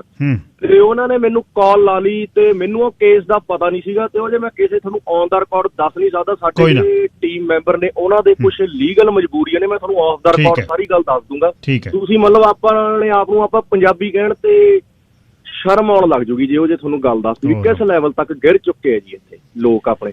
ਉਸ ਤੋਂ ਬਾਅਦ ਫੇਰ ਅਸੀਂ ਕੈਂਬਰਿਜ ਪ੍ਰੋਟੈਸਟ ਕਰਨ ਗਏ ਜੀ, ਸਾਰੇ ਚੋਰ ਇਕੱਠੇ ਹੋ ਕੇ ਉੱਥੇ 20-25 ਜਣੇ ਆ ਗਏ ਸਾਡਾ ਪ੍ਰੋਟੈਸਟ ਨੂੰ, ਕਹਿੰਦੇ ਨਹੀਂ ਅਸੀਂ ਤੁਹਾਡੇ ਪੈਸੇ ਦਬਾ ਕੇ ਲੈ ਜਾਵਾਂਗੇ, ਤੁਸੀਂ ਭੱਜਦੇ ਕਿਉਂ ਇੱਥੋਂ। ਵੀਰ ਜੀ ਇੱਥੇ ਮੰਨ ਲਓ ਅਸੀਂ PR ਆ, ਸਾਡੇ ਨਾਲ 18 ਜਣੇ PR ਨਹੀਂ ਹੈਗੇ, ਕਿਸੇ ਨਾਲ ਵੀ ਧੱਕਾ ਮੁੱਕੀ ਹੋਈ, ਕੋਈ ਟ੍ਰੈਸਪਾਸਿੰਗ ਦੇ ਧੱਕੇ ਨਾਲ ਚਾਰਜਿਸ ਲੱਗ ਗਏ। ਇਹ ਧਮਕੀਆਂ ਦਿੰਦੇ ਨੇ ਜੀ ਚਾਰਜਿਸ ਦੀਆਂ, ਤੁਹਾਨੂੰ ਡਿਪੋਰਟ ਕਰਾ ਦਾਂਗੇ, ਸਭ ਤੋਂ ਵੱਡੀ ਚੀਜ਼ ਤੁਹਾਨੂੰ ਡਿਪੋਰਟ ਕਰਾ ਦਾਂਗੇ, ਤੁਹਾਡੇ ਤੇ ਚਾਰਜਿਸ ਲਵਾ ਦਾਂਗੇ। ਕੋਈ ਕੰਮ ਛੱਡ ਕੇ ਜਾਂਦਾ ਵੀਰ ਜੀ ਬੰਦਾ ਮੁੜ ਕੇ ਕਹਿ ਦਿੰਦੇ ਨੇ ਜੀ ਸਾਡੇ ਟਰੱਕ 'ਚੋਂ ਸਮਾਨ ਚੱਕ ਕੇ ਲੈ ਗਿਆ। ਤੁਸੀਂ ਦੱਸੋ ਸਟੂਡੈਂਟ ਕਿੱਥੇ ਜਾਊਗਾ, ਉਹਦੇ ਕੋਲ ਪੈਸੇ ਨਹੀਂ ਹੁੰਦੇ, ਆਪਣਾ ਘਰ ਚਲਾਉਣ ਜੋਗਾ ਮਸਾ ਪੈਸਾ ਹੁੰਦਾ। ਉਸ ਤੋਂ ਬਾਅਦ ਆਪਣਾ ਉਹੀ ਪੈਸਾ ਇਹ ਜੇ ਕਹਿ ਦੇਣ ਵੀ ਹੁਣ ਮੈਨੂੰ ਵਕੀਲਾਂ ਨੂੰ ਦੇਣਾ ਪਊਗਾ, ਸਟੂਡੈਂਟ ਕੀ ਕਰੂਗਾ ਉਸ ਤੋਂ ਬਾਅਦ ਜਾ ਕੇ? ਕਾਨੂੰਨੀ ਚਾਰਾਜ਼ੋਈ ਕੋਈ ਹੋਈ ਅਰਸ਼ ਇਸ ਨੂੰ ਜਿਹੜੀ ਸਮਾਲ ਕੋਰਟ ਕਲੇਮ ਵਗੈਰਾ ਨੇ ਉੱਥੇ ਲੈ ਕੇ ਗਏ ਕੇਸ? ਹਾਂਜੀ ਅਸੀਂ ਲੈ ਕੇ ਜਾਂਦੇ ਹਾਂ ਜੀ, ਉੱਥੋਂ ਹੀ ਅਸਲੀ ਇਹਨਾਂ ਨੂੰ ਇਹ ਹੈ ਨਾ ਜਿਹੜੀ ਸ਼ਹਿ ਮਿਲ ਰਹੀ ਆ ਉਹਦਾ ਕਾਰਨ ਇਹ ਆ ਸ਼ਹਿ ਦਾ। ਤੁਸੀਂ ਦੇਖੋ ਆਰਡਰ ਪਾਸ ਕੀਤੇ ਹੋਏ ਆ ਜੀ ਲੇਬਰ ਕੋਰਟ ਨੇ, ਪੈਸੇ ਪੇ ਕਰ, ਮਾਲਕ ਕਹਿੰਦਾ ਮੈਂ ਨਹੀਂ ਕਰਦਾ ਕਿਉਂਕਿ ਲੇਬਰ ਕੋਰਟ ਕੋਈ ਅੰਡਰ ਨਾ ਕੋਈ ਪੁਲਿਸ ਆਉਂਦੀ ਆ ਨਾ ਕੋਈ ਕੋਰਟ ਆਉਂਦੀ, ਇੱਕ ਲੇਬਰ ਬੋਰਡ ਆ। ਆਪਾਂ ਹਨਾ ਕਹਿ ਦਿੰਦੇ ਆ ਵੀ ਲੇਬਰ ਕੋਰਟ ਆ, ਕੋਈ ਵੀ ਕਹਿ ਦਿੰਦੇ ਨੇ ਜੀ। ਸਾਡੇ ਕੋਲ ਹੈਗੇ ਨੇ ਇਹ ਜਿਹੇ 8-10 ਕੇਸ ਜਿਨ੍ਹਾਂ ਦੇ ਆਰਡਰ ਪਾਸ ਹੋਏ ਵੇ ਨੇ, ਪਰ ਉਹਨਾਂ ਚੋਂ ਕਿਸੇ ਨੂੰ ਵੀ ਇਹਨਾਂ ਨੇ ਪੈਸੇ ਨਹੀਂ ਦਿੱਤੇ ਹੈਗੇ। ਨਹੀਂ ਤਾਂ ਉੱਥੇ ਜਾ ਕੇ ਯਾਰ ਪੈਸੇ ਮਿਲਦੇ ਵੀ ਕਿੰਨੇ 1.5 2 ਸਾਲ ਲੱਗ ਜਾਂਦਾ ਵੀਰ ਜੀ। ਕਿਸੇ ਨੇ ਗਰੋਸਰੀ ਦਾ ਬਿੱਲ ਦੇਣਾ, ਫੀਸ ਭਰਨੀ ਆ, ਕਿਸੇ ਨੇ ਆਪਣੇ ਗੱਡੀ ਦੀ ਕਿਸ਼ਤ ਜਾਣੀਆਂ, ਇੰਸ਼ੋਰੈਂਸ ਆ ਜਾਣੀਆਂ, ਉਹ ਅੱਜ ਜਾਣੀਆਂ 2 ਸਾਲ ਬਾਅਦ ਨਹੀਂ ਜੀ ਜਾਣੀਆਂ। ਹੁਣ ਮੇਰੇ ਪੈਸੇ ਮਾਰੇ ਸੀਗੇ ਜੀ, ਮੈਂ $4000 ਮਰਿਆ ਸੀ। ਤੁਹਾਨੂੰ ਪਤਾ ਮਹੀਨਾ ਕੰਮ ਲੱਭਣ 'ਚ ਲੱਗ ਗਿਆ, ਪਹਿਲੀ ਤਨਖਾਹ ਮਹੀਨੇ ਬਾਅਦ ਆਉਂਦੀ ਹੈ, ਦੂਜਾ ਵੱਡਾ ਚੈੱਕ ਆਉਂਦਾ ਹੁੰਦਾ, ਹਾਂ ਦੂਜਾ ਵੱਡਾ ਚੈੱਕ ਆਉਂਦਾ, ਉਹ ਵੀ ਆ ਕੇ ਜੀ ਬਾਉਂਸ ਹੋ ਜੇ ਮੈਂ ਕਿੱਥੇ ਜਾਵਾਂ। ਮੈਂ ਜਿਸ ਦਿਨ ਟਰੱਕ ਤੇ ਚੜਿਆ ਸੀ ਜੀ ਮੇਰੀ ਕ੍ਰੈਡਿਟ ਹਿਸਟਰੀ 750 ਤੇ ਸਕੋਰ ਚੱਲਦਾ ਸੀ, ਅੱਜ ਮੈਂ 550 ਤੇ ਆ ਗਿਆ ਜੀ। ਇੱਕ ਸਿਰਫ ਮੇਰਾ ਇੱਕ ਪੇ ਚੈੱਕ ਮਰਨ ਕਰਕੇ ਮੈਨੂੰ ਆਪਣੇ ਕ੍ਰੈਡਿਟ ਕਾਰਡ ਯੂਜ਼ ਕਰਨੇ ਪਏ। ਅੱਛਾ ਅਰਸ਼ ਇਹ ਕੀ ਜਿਵੇਂ ਹੁਣ ਤੁਸੀਂ ਮਨ ਨਾਲ ਆਏ ਤੇ ਉਹ ਨਾਲ ਆਏ, ਅਸੀਂ ਤੁਹਾਡੇ ਤੋਂ 20 ਵਰੇ ਪਹਿਲਾਂ ਆ ਗਏ, ਅਸੀਂ $5-5 $7 10 ਸਨ ਜਿਹੜੇ ਘੰਟਿਆਂ ਤੇ ਕੰਮ ਕਰਦੇ, ਜੇ ਕੋਈ ਕਦੇ ਗੱਲ ਨਹੀਂ ਸੀ ਸੁਣੀ ਕੋਈ ਪੈਸਾ ਮਾਰਦਾ। ਇਹ ਜਿਹੜਾ ਰਵੀਰਾ ਚੱਲ ਪਿਆ ਇਹਦਾ ਕਾਰਨ ਕੀ ਹੈ? ਕਿਉਂ ਇਹ ਧੋਖਾ ਧੜੀ ਹੋਣ ਕਿਉਂ ਲੱਗ ਗਈ? ਕੀ ਇਹਦੇ 'ਚ ਕਹਾਣੀ ਕੀ ਹੈ? ਇਹਦੇ 'ਚ ਕਹਾਣੀ ਇਹ ਹੋ ਗਈ ਜੀ, ਧੋਖਾ ਧੜੀ ਨਾ ਜ਼ਿਆਦਾਤਰ GT ਏਰੀਆ 'ਚ ਹੋ ਰਹੀ ਹੈ, ਕਿਉਂਕਿ ਇੱਥੇ ਦੇਖੋ ਆਪਾਂ ਹਨਾ ਤੁਹਾਡੇ ਵੈਨਕੂਵਰ ਵੀ ਜਾਂ ਟੋਰਾਂਟੋ ਇਹ ਮੇਨ ਡੈਸਟੀਨੇਸ਼ਨਸ ਨੇ ਸਟੂਡੈਂਟਸ ਦੇ ਆਉਣ ਦੀਆਂ ਜੀ। ਤੇ ਇੱਥੇ ਮੈਨੂੰ ਇਹ ਲੱਗਦਾ ਜਿਹੜੀ ਮੇਰੀ ਆਪਣੀ ਪਰਸਨਲ ਸਮਝ ਆ ਵੀ ਸਟੂਡੈਂਟ ਬਹੁਤ ਜ਼ਿਆਦਾ ਹੋ ਗਿਆ, ਅਗਲਾ ਹਰ ਕਿਸੇ ਨੂੰ ਕੰਮ ਚਾਹੀਦਾ ਹਨਾ, ਤੇ ਕੰਮ ਜਦੋਂ ਮਿਲਦਾ ਨਹੀਂ ਫੇਰ ਅਗਲਾ ਕਹਿ ਦਿੰਦਾ ਵੀ ਚੱਲ ਕੋਈ ਨਹੀਂ ਯਾਰ ਮੈਂ ਮਿਨੀਮਮ ਵੇਜ ਤੇ ਹੀ ਕੰਮ ਕਰ ਲੈਣਾ। ਜਦੋਂ ਆਪਾਂ ਮਿਨੀਮਮ ਵੇਜ ਤੇ ਕੰਮ ਕਰਨ ਨੂੰ ਐਗਰੀ ਹੋ ਜਾਂਦੇ ਆ ਨਾ ਜੀ ਕੋਈ ਵੀ ਮਤਲਬ ਕੰਮ ਦੇ ਲਈ, ਮਤਲਬ ਮੁੰਡੇ ਤੁਸੀਂ ਮੰਨੋਗੇ ਜੀ 5 ਟਨ ਸਟ੍ਰੇਟ ਟਰੱਕ ਚਲਾ ਰਹੇ ਆ $15-15 ਘੰਟੇ ਤੇ, ਕਿਉਂਕਿ ਉਹਨਾਂ ਕੋਲ ਕੰਮ ਨਹੀਂ ਹੈਗਾ। ਜੇ ਕਿਤੇ ਕੰਮ ਕਿਤੇ ਮਿਲਦਾ, ਕਹਿੰਦਾ ਯਾਰ ਵੇਅਰ ਹਾਊਸ ਨਾਲੋਂ ਤਾਂ ਚੰਗੇ ਆ ਨਾ ਲੱਕ ਤੜਾਉਣ ਨਾਲੋਂ। ਅਗਲਾ ਇਹ ਕਹਿ ਕੇ ਲੱਗ ਜਾਂਦਾ ਜੀ ਘੰਟੇ ਮਿਲ ਜਾਂਦੇ ਨੇ। ਹਰ ਕਿਸੇ ਦੇ ਖਰਚ ਕਰੇ ਆ, ਪਿੱਛੋਂ ਕਰਜ਼ਾ ਚੱਕ ਕੇ ਆਏ ਆ। ਪਰ ਜਿੰਨੇ ਵੀ ਇੱਥੇ ਹੈਗੇ ਆ ਇਹ ਕਹਿ ਦਿੰਦੇ ਨੇ ਵੀ ਕੈਸ਼ ਤੇ ਕੰਮ ਕਰਦੇ ਜੀ। ਸਿਰਫ 20% ਸਟੂਡੈਂਟ ਸਾਡੇ ਕੋਲ ਜਿਹੜਾ ਕੋਈ ਕੈਸ਼ ਵਾਲਾ ਆਇਆ ਸੀ ਉਹਨੂੰ ਹੱਥ ਜੋੜਦੇ ਵੀਰ ਅਸੀਂ ਕੁਝ ਕਰ ਨਹੀਂ ਸਕਦੇ ਕੈਸ਼ ਦੇ ਉੱਤੇ। ਤੁਸੀਂ ਲੀਗਲੀ ਜੇ ਕੰਮ ਕੀਤਾ ਹਨਾ, ਹੁਣ ਮੈਂ ਕੰਮ ਕੀਤਾ ਹੋਇਆ, ਮੈਨੂੰ ਇਹਨਾਂ ਨੇ ਫੋਨ ਲਾਇਆ ਕਿਸੇ ਨੇ ਤੇ ਆਡੀਓ ਵੀ ਰਿਕਾਰਡ ਕੀਤੀ। ਮੈਂ ਕਿਹਾ ਵੀਰੇ ਤੁਸੀਂ ਜੋ ਮਰਜ਼ੀ ਕਰ ਲਓ। ਜਿਸ ਦਿਨ ਅਸੀਂ ਇਹ ਕੰਮ ਸ਼ੁਰੂ ਕੀਤਾ ਸੀ ਮਹਾਰਾਜ ਦੇ ਚਰਨਾਂ 'ਚ ਅਰਦਾਸ ਕਰਕੇ ਤੁਰੇ ਸੀ ਕਿ ਸਫਲਤਾ ਪ੍ਰਾਪਤ ਕਰਕੇ ਪਿੱਛੇ ਹਟਾਂਗੇ। ਡਰਾ ਲਓ, ਧਮਕਾ ਲਓ, ਡਿਫੇਮੇਸ਼ਨ ਦੇ ਕੇਸ ਚੱਲਦੇ ਨੇ ਜੀ ਸਾਡੇ ਤੇ ਹਨਾ। ਉਹ ਪ੍ਰਮਾਤਮਾ ਦੀ ਮਿਹਰ ਆ, ਸਾਨੂੰ ਵਕੀਲ ਮਿਲ ਗਿਆ। ਉਹ ਕਹਿੰਦਾ ਵੀ ਮੈਂ ਤੁਹਾਡੇ ਤੋਂ ਕੋਈ ਪੈਸਾ ਨਹੀਂ ਲੈਣਾ, ਤੁਸੀਂ ਬਸ ਕੋਰਟ ਦੀ ਜਿੱਦਣ ਫੀਸ ਹੋਊਗੀ ਉਹ ਪੇ ਕਰ ਦਿਆ ਕਰਿਓ। ਅੱਛਾ, ਨਾਲੇ ਪੈਸੇ ਮਾਰ ਲਏ, ਨਾਲੇ ਡਿਫਾਮੇਸ਼ਨ ਤੇ ਨਾਲੇ ਡਰਾਉਣ ਦੀਆਂ ਗੱਲਾਂ। ਇਹ ਕੀ ਚੱਲ ਰਹੀ ਆ ਕਹਾਣੀ? ਇਹ ਤਾਂ ਉਈਓ ਤੇ ਗੋਜ਼ੋ ਰਹੀ ਹੈ। ਤਾਂ ਬਿਲਕੁਲ ਬਿਲਕੁਲ ਜੀ, ਇਹ ਚੀਜ਼ ਤੇ ਸਟੂਡੈਂਟ ਡਰ ਜਾਂਦਾ ਜੀ, ਉਹਦੇ ਕੋਲ ਸਟੇਟਸ ਨਹੀਂ ਜੀ ਹੁੰਦਾ। ਬਿਲਕੁਲ। ਉਹ ਹੁਣ ਤੁਸੀਂ ਉਰੇ ਜੇ ਆਏ ਹੋ, ਜੇ ਤੁਹਾਡੇ ਕੋਲ ਸਟੇਟਸ ਨਹੀਂ, ਤੁਸੀਂ ਥੋੜਾ ਜਿਹਾ ਝਿਜਕੋਗੇ ਯਾਰ। ਮੈਂ ਮਤਲਬ ਹਨਾ, ਸਾਡੇ ਹੁਣ ਕਿੰਨੇ ਜਣੇ ਨੇ, ਸਾਡੇ 85% ਬੰਦੇ ਇਹੋ ਜਿਹੇ ਨੇ ਜਿਨ੍ਹਾਂ ਕੋਲ ਸਟੇਟਸ ਨਹੀਂ ਜੀ ਹੈਗਾ ਕੋਈ ਵੀ। ਫੇਰ ਇਹਨਾਂ ਦੀ ਤੁਸੀਂ ਦੇਖੋ ਇਹ ਕਿਸ ਲੈਵਲ ਤੱਕ ਜਾਂਦੇ ਨੇ। ਅਸੀਂ ਰੈਲੀ ਕੀਤੀ ਤੇ ਇਹਨਾਂ ਨੇ ਕੀ ਗੱਲ ਕਹੀ ਉੱਥੇ, ਜਿਹੜੀ ਮੇਰੀ ਗੱਲ ਇਹਨਾਂ ਨੇ ਚੱਕੀ। ਮੈਂ ਉੱਥੇ ਕਿਹਾ ਵੀ ਸਾਨੂੰ ਪਤਾ ਵੀ ਕੁੜੀਆਂ ਨਾਲ ਵੀ ਧੱਕਾ ਹੁੰਦਾ, ਤੁਸੀਂ ਵੀ ਅੱਗੇ ਆਓ, ਕਿਉਂਕਿ ਕੁੜੀਆਂ ਬਹੁਤ ਘੱਟ ਨੰਬਰਾਂ 'ਚ ਹਜੇ ਅੱਗੇ ਆਈਆਂ, 2-3 ਆਈਆਂ। ਇਹਨਾਂ ਨੇ ਇਹ ਗੱਲ ਫੜੀ ਵੀ ਅਸੀਂ ਭੈਣਾਂ ਕਹਿ ਕੇ ਸੰਬੋਧਨ ਨਹੀਂ ਕੀਤਾ ਜੀ, ਅਸੀਂ ਇਕੱਲਾ ਕੁੜੀਆਂ ਕੇ। ਮਤਲਬ ਤੁਸੀਂ ਦੇਖ ਲਓ ਇਹਨਾਂ ਦੀ ਮਾਨਸਿਕਤਾ। ਇਹ ਰਹਿਣਾ ਕਮਾਉਣਾ ਕੈਨੇਡਾ ਦੇ ਵਿੱਚ ਚਾਹੁੰਦੇ ਨੇ, ਪਰ ਇਹ ਭਾਲਦੇ ਨੇ ਆਪਣੇ ਹਿੰਦੁਸਤਾਨ ਦੀ 18ਵੀਂ ਸਦੀ ਵਾਲੀ ਮਾਨਸਿਕਤਾ ਇੱਥੇ। ਅਰਸ਼ਦੀਪ, ਤੁਹਾਡੇ ਲੋਕਲ ਮੀਡੀਆ ਨੇ ਤੁਹਾਡੇ ਜਿਹੜੀ ਇਸ ਪ੍ਰੋਟੈਸਟ ਨੂੰ, ਤੁਹਾਡੇ ਸੋਸ਼ਲ ਮੀਡੀਆ ਤੋਂ ਬਿਨਾਂ ਲੋਕਲ ਤੁਹਾਡੇ ਇੱਥੇ ਰੇਡੀਓ ਨੇ, ਟੀਵੀ ਸਟੇਸ਼ਨ ਨੇ, ਬਹੁਤ ਗੱਲਾਂ ਹੁੰਦੀਆਂ ਨੇ, ਉਹਨਾਂ ਨੇ ਕਵਰ ਕੀਤਾ ਤੁਹਾਡੇ ਇਸ ਇਸ਼ੂ ਨੂੰ? ਹਾਂਜੀ, ਕੁਛ ਨੇ ਕੀਤਾ ਜੀ। ਅਸੀਂ ਤੁਹਾਨੂੰ ਸ਼ਾਇਦ ਦੱਸ ਦਈਏ, ਤੁਹਾਡੀ ਬਹੁਤ ਵੱਡੀਆਂ ਆਪਣੀਆਂ ਅਖਬਾਰਾਂ ਨੇ, ਟੋਰਾਂਟੋ ਸਟਾਰ ਤੇ ਦਾ ਗਲੋਬ ਐਂਡ ਮੇਲ, ਸਾਡੇ ਪ੍ਰੋਪਰ ਆਰਟੀਕਲ ਆ ਰਹੇ ਨੇ। Very good. ਤੇ ਆਪਾਂ ਆਪਣੇ ਵੀਰੇ ਬਹੁਤ ਉਹਨਾਂ ਦੇ ਆਉਣਗੀਆਂ ਆਰਟੀਕਲ, ਪ੍ਰੋਪਰ ਉਹਨਾਂ ਨੂੰ ਪ੍ਰੂਫ ਦਿੱਤੇ ਆ। ਸੀ ਉਹਨਾਂ ਨੇ ਸਾਡੇ ਤੋਂ ਪ੍ਰੂਫ ਲਏ ਆ ਸਾਰੇ ਵੀ ਤੁਹਾਨੂੰ ਪੇ ਨਹੀਂ ਹੋਇਆ ਹੈਗਾ, ਤੁਸੀਂ ਕੰਮ ਕੀਤਾ। ਉੱਥੇ ਆਉਣਗੇ ਹੋਰ ਵੀ ਇੱਥੇ ਛੋਟੇ ਛੋਟੇ ਸੋਸ਼ਲ ਮੀਡੀਆ ਚੈਨਲ ਸੀਗੇ ਜਿਨ੍ਹਾਂ ਨੇ ਕਿ ਪੂਰੀ ਸਪੋਰਟ ਕੀਤੀ ਹੈ ਜੀ। ਤੇ ਸਾਡੇ ਪੰਜਾਬੀ ਮੀਡੀਆ ਨੇ ਥੋੜੀ ਬਹੁਤ ਕੁਛ ਪੱਧਰ ਤੱਕ ਕੀਤੀ ਹੈ ਜੀ, ਜਿਹੜੇ ਕਿ ਹਜੇ ਯੰਗ ਨੇ ਮੀਡੀਆ 'ਚ ਹਨਾ। ਤੇ ਕੁਛ ਆਪਣੇ ਇਹੋ ਜਿਹੇ ਵੀ ਨੇ ਜਿਹੜੇ ਕਿ ਕਹਿ ਰਹੇ ਨੇ ਵੀ ਅਸੀਂ ਤੁਹਾਡੀ ਸਪੋਰਟ ਕਰਾਂਗੇ, ਵੀ ਤੁਸੀਂ ਕੰਮ ਜਾਰੀ ਰੱਖੋ। ਗਲੋਬ ਐਂਡ ਮੇਲ ਤੇ ਇੱਕ ਜਰਨਲਿਸਟ ਆ, ਇਨਵੈਸਟੀਗੇਟਿਵ ਜਰਨਲਿਸਟ ਆ, ਕੈਥੀ ਟੋਮਲਿਨਸਨ, ਉਹਨੇ ਬਹੁਤ ਇਹ ਤੇ ਕੰਮ ਕੀਤਾ ਹੋਇਆ। ਮੈਂ ਉਸ ਨੂੰ ਕਵਰ ਕਰਦਾ ਰਿਹਾ। ਇੱਥੇ ਲੋਕਲ ਸਾਡੇ ਜਦ ਕੁਛ ਕੰਸਲਟੈਂਟਸ ਨੇ ਠੱਗੀਆਂ ਕੀਤੀਆਂ, ਉਹਨਾਂ ਦੀਆਂ ਫੋਟੋਆਂ ਦੇ ਨਾਲ ਬਹੁਤ ਕੁਝ ਉਹਨੇ ਛਾਪਿਆ ਸੀ। ਉਹ ਵੀ ਇੱਕ ਜਰਨਲਿਸਟ ਵਧੀਆ, ਉਹਨਾਂ ਨਾਲ ਗੱਲਬਾਤ ਕਰਿਆ ਕਰੋ। ਧੰਨਵਾਦ ਹੈ। ਤੇ ਇਹੀ ਜ਼ਿੰਦਗੀ ਦਾ ਰੰਗ ਹੀ ਇਹ ਹੈ ਕਿ ਹੱਕ ਸੱਚ ਤੇ ਪੈਰ ਗੱਡਣਾ। ਜ਼ਿੰਦਗੀ ਦੇ ਵਿੱਚ ਸਾਰੀਆਂ ਚੀਜ਼ਾਂ ਨਹੀਂ ਮਿਲਦੀਆਂ, ਪਰ ਆਪਣੀ ਜਿਹੜੀ ਡਿਗਨਿਟੀ ਆ, ਆਪਣੀ ਜਿਹੜੀ ਚੜ੍ਹਦੀ ਕਲਾ, ਇੱਕ ਆਪਣੀ ਜਿਹੜੀ ਮਾਨਵਤਾ, ਜਿਹੜੀ ਸਰਬੱਤ ਦੇ ਭਲੇ ਦਾ ਕਨਸੈਪਟ ਆ, ਉਹ ਜ਼ਰੂਰੀ ਆ ਜੀ। ਤੇ ਤੁਸੀਂ ਕੰਮ ਕਰ ਰਹੇ ਹੋ ਔਰ ਇਹ ਸੌਖਾ ਨਹੀਂ ਹੈ। ਮਤਲਬ ਇੱਕ ਦੇਸ਼ ਦੇ ਵਿੱਚ ਜਿੱਥੇ ਤੁਹਾਡਾ ਬਹੁਤ ਹਲੇ ਸਮਾਂ ਅੱਗੇ ਆਉਣਾ, ਜਿਹਦੇ ਵਿੱਚ ਤੁਸੀਂ ਹਲੇ ਸੈਟਲ ਹੋਣਾ, ਉੱਥੇ ਸ਼ੁਰੂ ਦੇ ਸਾਲ ਜਿਹੜੇ ਨੇ ਵਿਖਮ ਪੈਂਦੇ ਨੇ, ਪਰ ਫਿਰ ਵੀ ਤੁਸੀਂ ਕਰੜੇ ਹੋ ਕੇ ਇਸ ਨੂੰ ਆਰਗੇਨਾਈਜ਼ ਕੀਤਾ ਤੇ ਤੁਸੀਂ ਪਹੁੰਚ ਕੀਤੀ। ਤੁਹਾਡੀ ਮੈਂ ਗੱਲ ਕਰਾਈ ਤੇ ਇਸ ਮੰਚ ਤੇ ਮੇਰਾ ਫੋਨ ਤੁਹਾਡੇ ਕੋਲ ਆ। ਜਦ ਵੀ ਤੁਹਾਨੂੰ ਜ਼ਰੂਰਤ ਹੋਵੇ, ਮੈਂ ਜਦੇ ਉਸੇ ਸਮੇਂ ਉਸੇ ਦਿਨੇ ਤੁਹਾਨੂੰ ਲੈ ਕੇ ਆਵਾਂਗਾ। ਇਹ ਸ਼ੋਅ ਹੋਵੇ ਜਾਂ ਦੂਸਰੇ ਸ਼ੋਅ ਤੇ ਤੁਹਾਡੀ ਮੈਂ ਜ਼ਰੂਰ ਗੱਲ ਕਰਾਂਗਾ।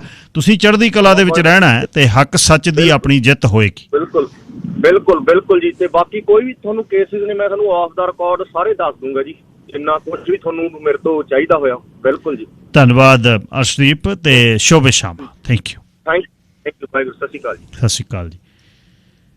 ਸੁਣ ਕੇ ਹਟਿਓ ਤੁਸੀਂ ਮੁੰਡਿਆਂ ਦੀ ਗੱਲ ਕਿ ਕੀ ਕਹਾਣੀ ਹੈ। ਹੁਣ ਤੁਸੀਂ ਇਹ ਦੇਖ ਲਓ ਬਈ ਉਹ ਕਿੰਨੇ ਮਾਣ ਦੇ ਨਾਲ ਸਾਡੇ ਕੋਲ ਆਏ ਤੇ ਸਾਡੇ ਲਈ ਕੰਮ ਕਰਨ। ਮੈਂ ਬਹੁਤ ਵਾਰੇ ਕਿਹਾ, ਬਹੁਤ ਕਿਸਮਤ ਵਾਲੇ ਹੋ ਜਿਨ੍ਹਾਂ ਲਈ ਇਹ ਕੋਈ ਕੰਮ ਕਰਦਾ ਬੰਦਾ। ਉਹ $10-15 ਘੰਟੇ ਦੇ ਲੈ ਕੇ ਜਾਊ, ਤੁਹਾਨੂੰ 15 ਉਹ ਬਣਾ ਕੇ ਦੇ ਕੇ ਜਾਊ। ਤੇ ਜੇ ਉਹਦੇ ਬਣਾਏ ਹੋਏ 15, ਕਮਾਏ ਹੋਏ 15 ਵੀ ਨਹੀਂ ਦਿੰਦੇ।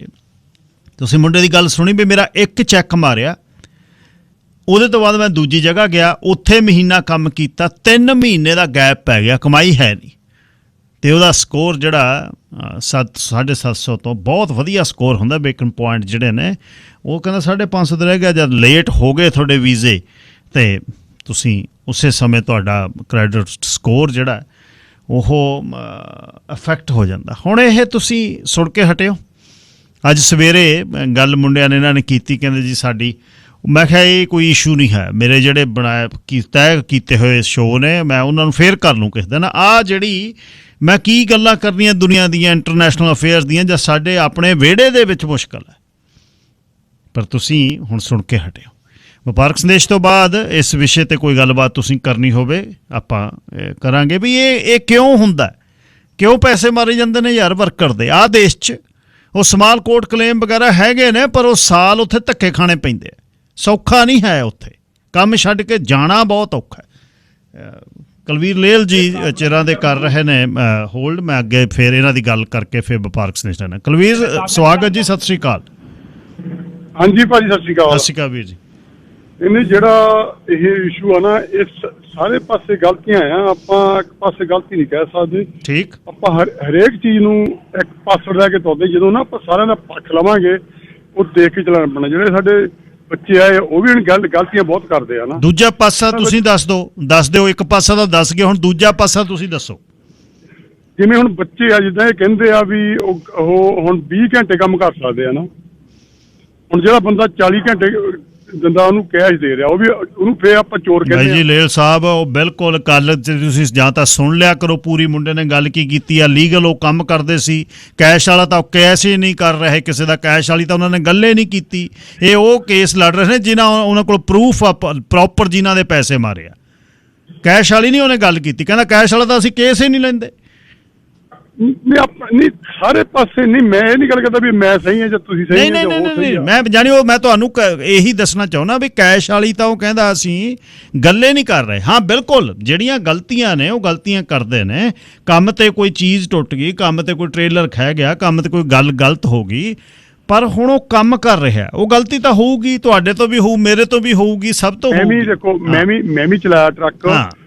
ਕਈ ਵਾਰੀ ਜਿਹੜਾ ਟਰੱਕ ਖਹਿ ਜਾਂਦਾ, ਜਿਹੜਾ ਹੁੰਦਾ, ਜਿਹੜੀ ਕੰਪਨੀਆਂ, ਵੱਡੀਆਂ ਕੰਪਨੀਆਂ, ਇਹ ਤਾਂ ਚਲੋ ਆਪਣੇ ਪੰਜਾਬੀਆਂ, ਤੁਸੀਂ ਗੋਰਿਆਂ ਦੀ, ਮੈਂ ਗੋਰਿਆਂ ਦੀ ਕੰਪਨੀ 'ਚ ਕੰਮ ਕੀਤਾ ਆ, ਉਹ ਉਸੇ ਵੇਲੇ ਤੁਹਾਨੂੰ ਈਮੇਲ ਭੇਜ ਦਿੰਦੇ ਵੀ ਤੁਸੀਂ ਆਹ ਗਲਤੀ ਕਰਕੇ ਉੱਥੇ ਆਏ ਆ ਨਾ।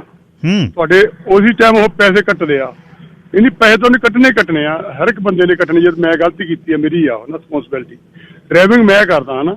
ਹੁਣ ਜੇ ਮੈਂ ਰੈੱਡ ਲਾਈਟ 'ਚ ਲਾਈਟ ਦਿਖਾਤੀ ਤੇ ਉਹਨੂੰ ਟਿਕਟ ਆ ਗਈ ਆ, ਹੁਣ ਮਾਲਕ ਨੇ ਥੋੜ੍ਹਾ ਪਏਗਾ ਨਹੀਂ ਰੈੱਡ 'ਚ ਮੈਂ ਰੁਕਣਾ ਕਿ ਜਾਂ ਮਾਲਕ ਨੇ ਰੋਕਣਾ ਟਰੱਕ ਨਾ। ਬਹੁਤ ਗਲਤੀਆਂ ਆ। ਮੈਂ ਟਰੱਕ ਚਲਾਇਆ ਕੈਲੀਫੋਰਨੀਆ ਤੇ, ਇੱਥੇ ਵੀ ਚਲਾਇਆ, ਲੋਕਲ ਵੀ ਚਲਾਇਆ। ਜਦੋਂ ਸਾਡੇ ਕੋਲ ਕੋਈ 13 ਘੰਟੇ ਤੋਂ ਓਵਰ ਹੋ ਜਾਂਦਾ, ਸਾਨੂੰ ਈਮੇਲ ਆ ਜਾਂਦੀ ਸੀਗੀ ਵੀ ਤੁਸੀਂ ਵਾਇਲੇਸ਼ਨ ਕਰ ਰਹੇ ਆ ਜੀ। ਉੱਥੇ ਉਹ ਚੀਜ਼ਾਂ ਆਪਣੇ ਪੰਜਾਬੀ ਉਹਨਾਂ ਨੂੰ ਕਵਰ ਕਰ ਜਾਂਦੇ, ਜਿਹੜੇ ਡਰਾਈਵਰ ਆਪਣੇ ਓਨਰ ਆਪਰੇਟਰ ਆ ਉਹ ਵੀ ਕਰ ਜਾਂਦੇ ਆ। ਤੁਸੀਂ ਵੀ ਚਲੋ ਕੋਈ ਨਹੀਂ, ਲੰਘ ਗਿਆ 10 ਮਿੰਟ। ਉਹ ਚੀਜ਼ਾਂ ਜਿਹੜੀਆਂ ਡਰਾਈਵਰ ਤੇ ਇਫੈਕਟ ਕਰਦੀਆਂ, ਉੱਥੇ ਡਰਾਈਵਰ ਨੂੰ ਆਪਣਾ ਐਕਸ਼ਨ ਲੈਣਾ ਚਾਹੀਦਾ। ਉਦੋਂ ਅਸੀਂ 100 ਪੁੱਤ ਬਣ ਕੇ ਉਹਨਾਂ ਦਾ ਕੰਮ ਕਰਦੇ ਆ। ਉਦੋਂ ਵੀ ਸਾਨੂੰ, ਅਸੀਂ ਜਿਹੜਾ ਪ੍ਰੋਪਰ ਲੇਨਵੇ ਆ ਉੱਤੇ ਨਹੀਂ ਚੱਲਦੇ ਸੀ, ਥੋੜੇ ਆਊਟ ਆਫ ਟਰੈਕ ਤੋਂ ਚੱਲਦੇ ਰਹਿੰਦੇ ਆ ਨਾ। ਵੀ ਚਲ ਸਾਨੂੰ ਕੰਮ ਮਿਲਦਾ ਆ, ਕੰਮ ਮਿਲਦਾ। ਸਾਡੇ 'ਚ ਵੀ ਖਾਮੀ ਹੁੰਦੀ ਕੋਈ ਨਾ ਕੋਈ, ਕਿਤੇ ਨਾ ਕਿਤੇ। ਧੰਨਵਾਦ ਜੀ। ਮੈਂ ਵੀ ਕੀਤਾ ਕੰਮ, ਜਦੋਂ ਮੈਨੂੰ ਗੋਰਿਆਂ ਦਾ ਟ੍ਰਿਲ ਫਸਿਆ ਹੁੰਦਾ ਸੀਗਾ। ਜਦੋਂ 13 ਘੰਟੇ ਤੋਂ ਮੇਰਾ ਓਵਰ ਟਾਈਮ 12 ਘੰਟੇ ਮੈਂ ਪਹਿਲਾਂ ਲਾਣਾ, ਘੰਟਾ ਡੇਢ ਘੰਟਾ, ਮੈਨੂੰ ਘੰਟਾ ਲੱਗਣਾ ਆਉਣ ਨੂੰ। ਉਹਨੇ ਕਹਿਣਾ ਵੀ ਹੋਰ ਟਰੱਕ ਹੈ ਨਹੀਂ, ਤੂੰ ਇਹ ਲੈ ਆ। ਜਦੋਂ ਉਹ ਵੀ ਕਰਦੇ ਆ ਗਲਤੀ, ਉਹਨੇ ਕਹਿਣਾ ਸਵੇਰ ਨੂੰ ਘੰਟਾ ਲੇਟ ਆ ਜੀ, ਉਹ ਟਾਈਮ ਸਵੇਰ ਨੂੰ ਪਾ ਦੀ। ਸਾਰੇ ਪਾਸੇ ਰਲ ਕੇ ਚੱਲਦਾ ਕੰਮ।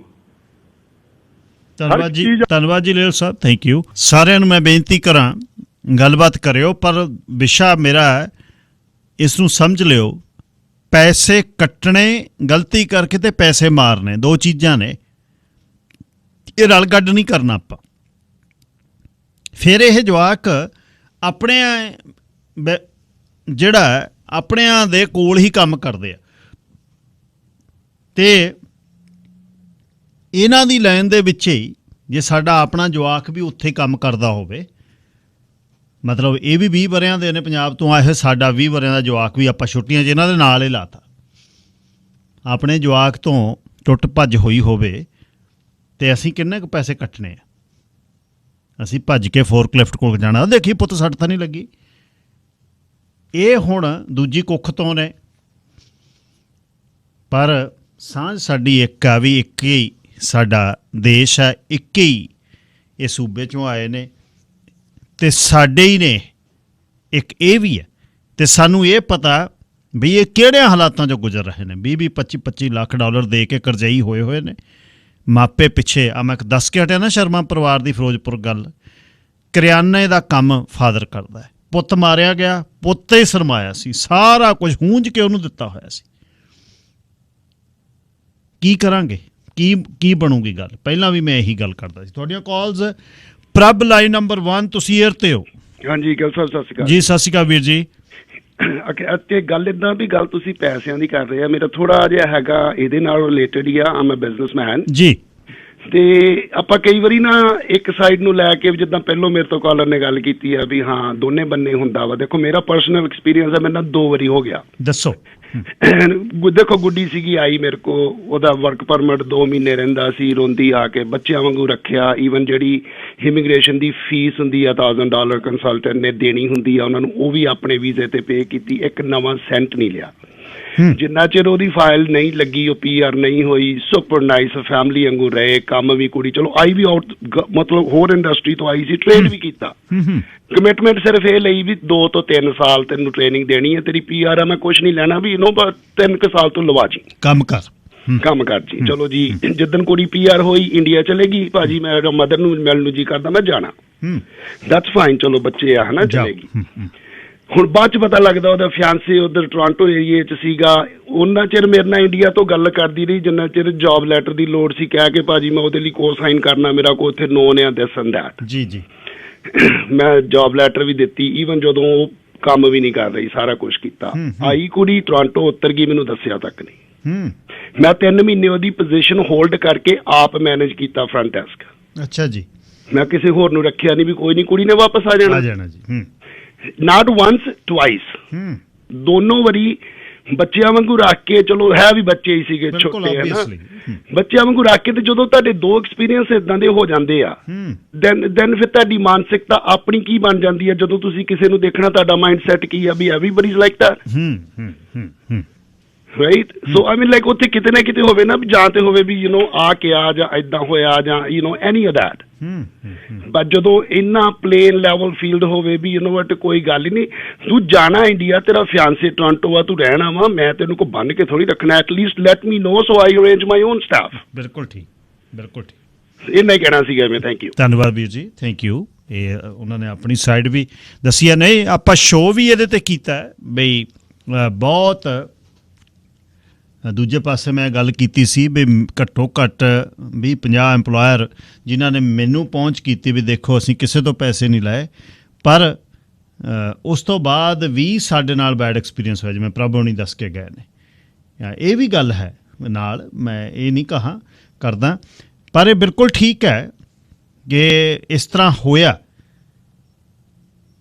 ਪਰ ਕਿਸੇ ਦੇ ਕੀਤੇ ਹੋਏ ਕੰਮ ਨੂੰ, ਇਹ ਗੱਲ ਠੀਕ ਹੈ ਕਿ ਇੱਕ ਮਾਣ ਦੇ ਤੌਰ 'ਤੇ ਆਪਣਾ ਧੀ ਪੁੱਤ ਸਮਝ ਕੇ ਪ੍ਰਭ ਉਹਨਾਂ ਨੇ ਮਦਦ ਕੀਤੀ, ਬਿਜ਼ਨਸ ਕਰਦੇ ਨੇ ਉਹ।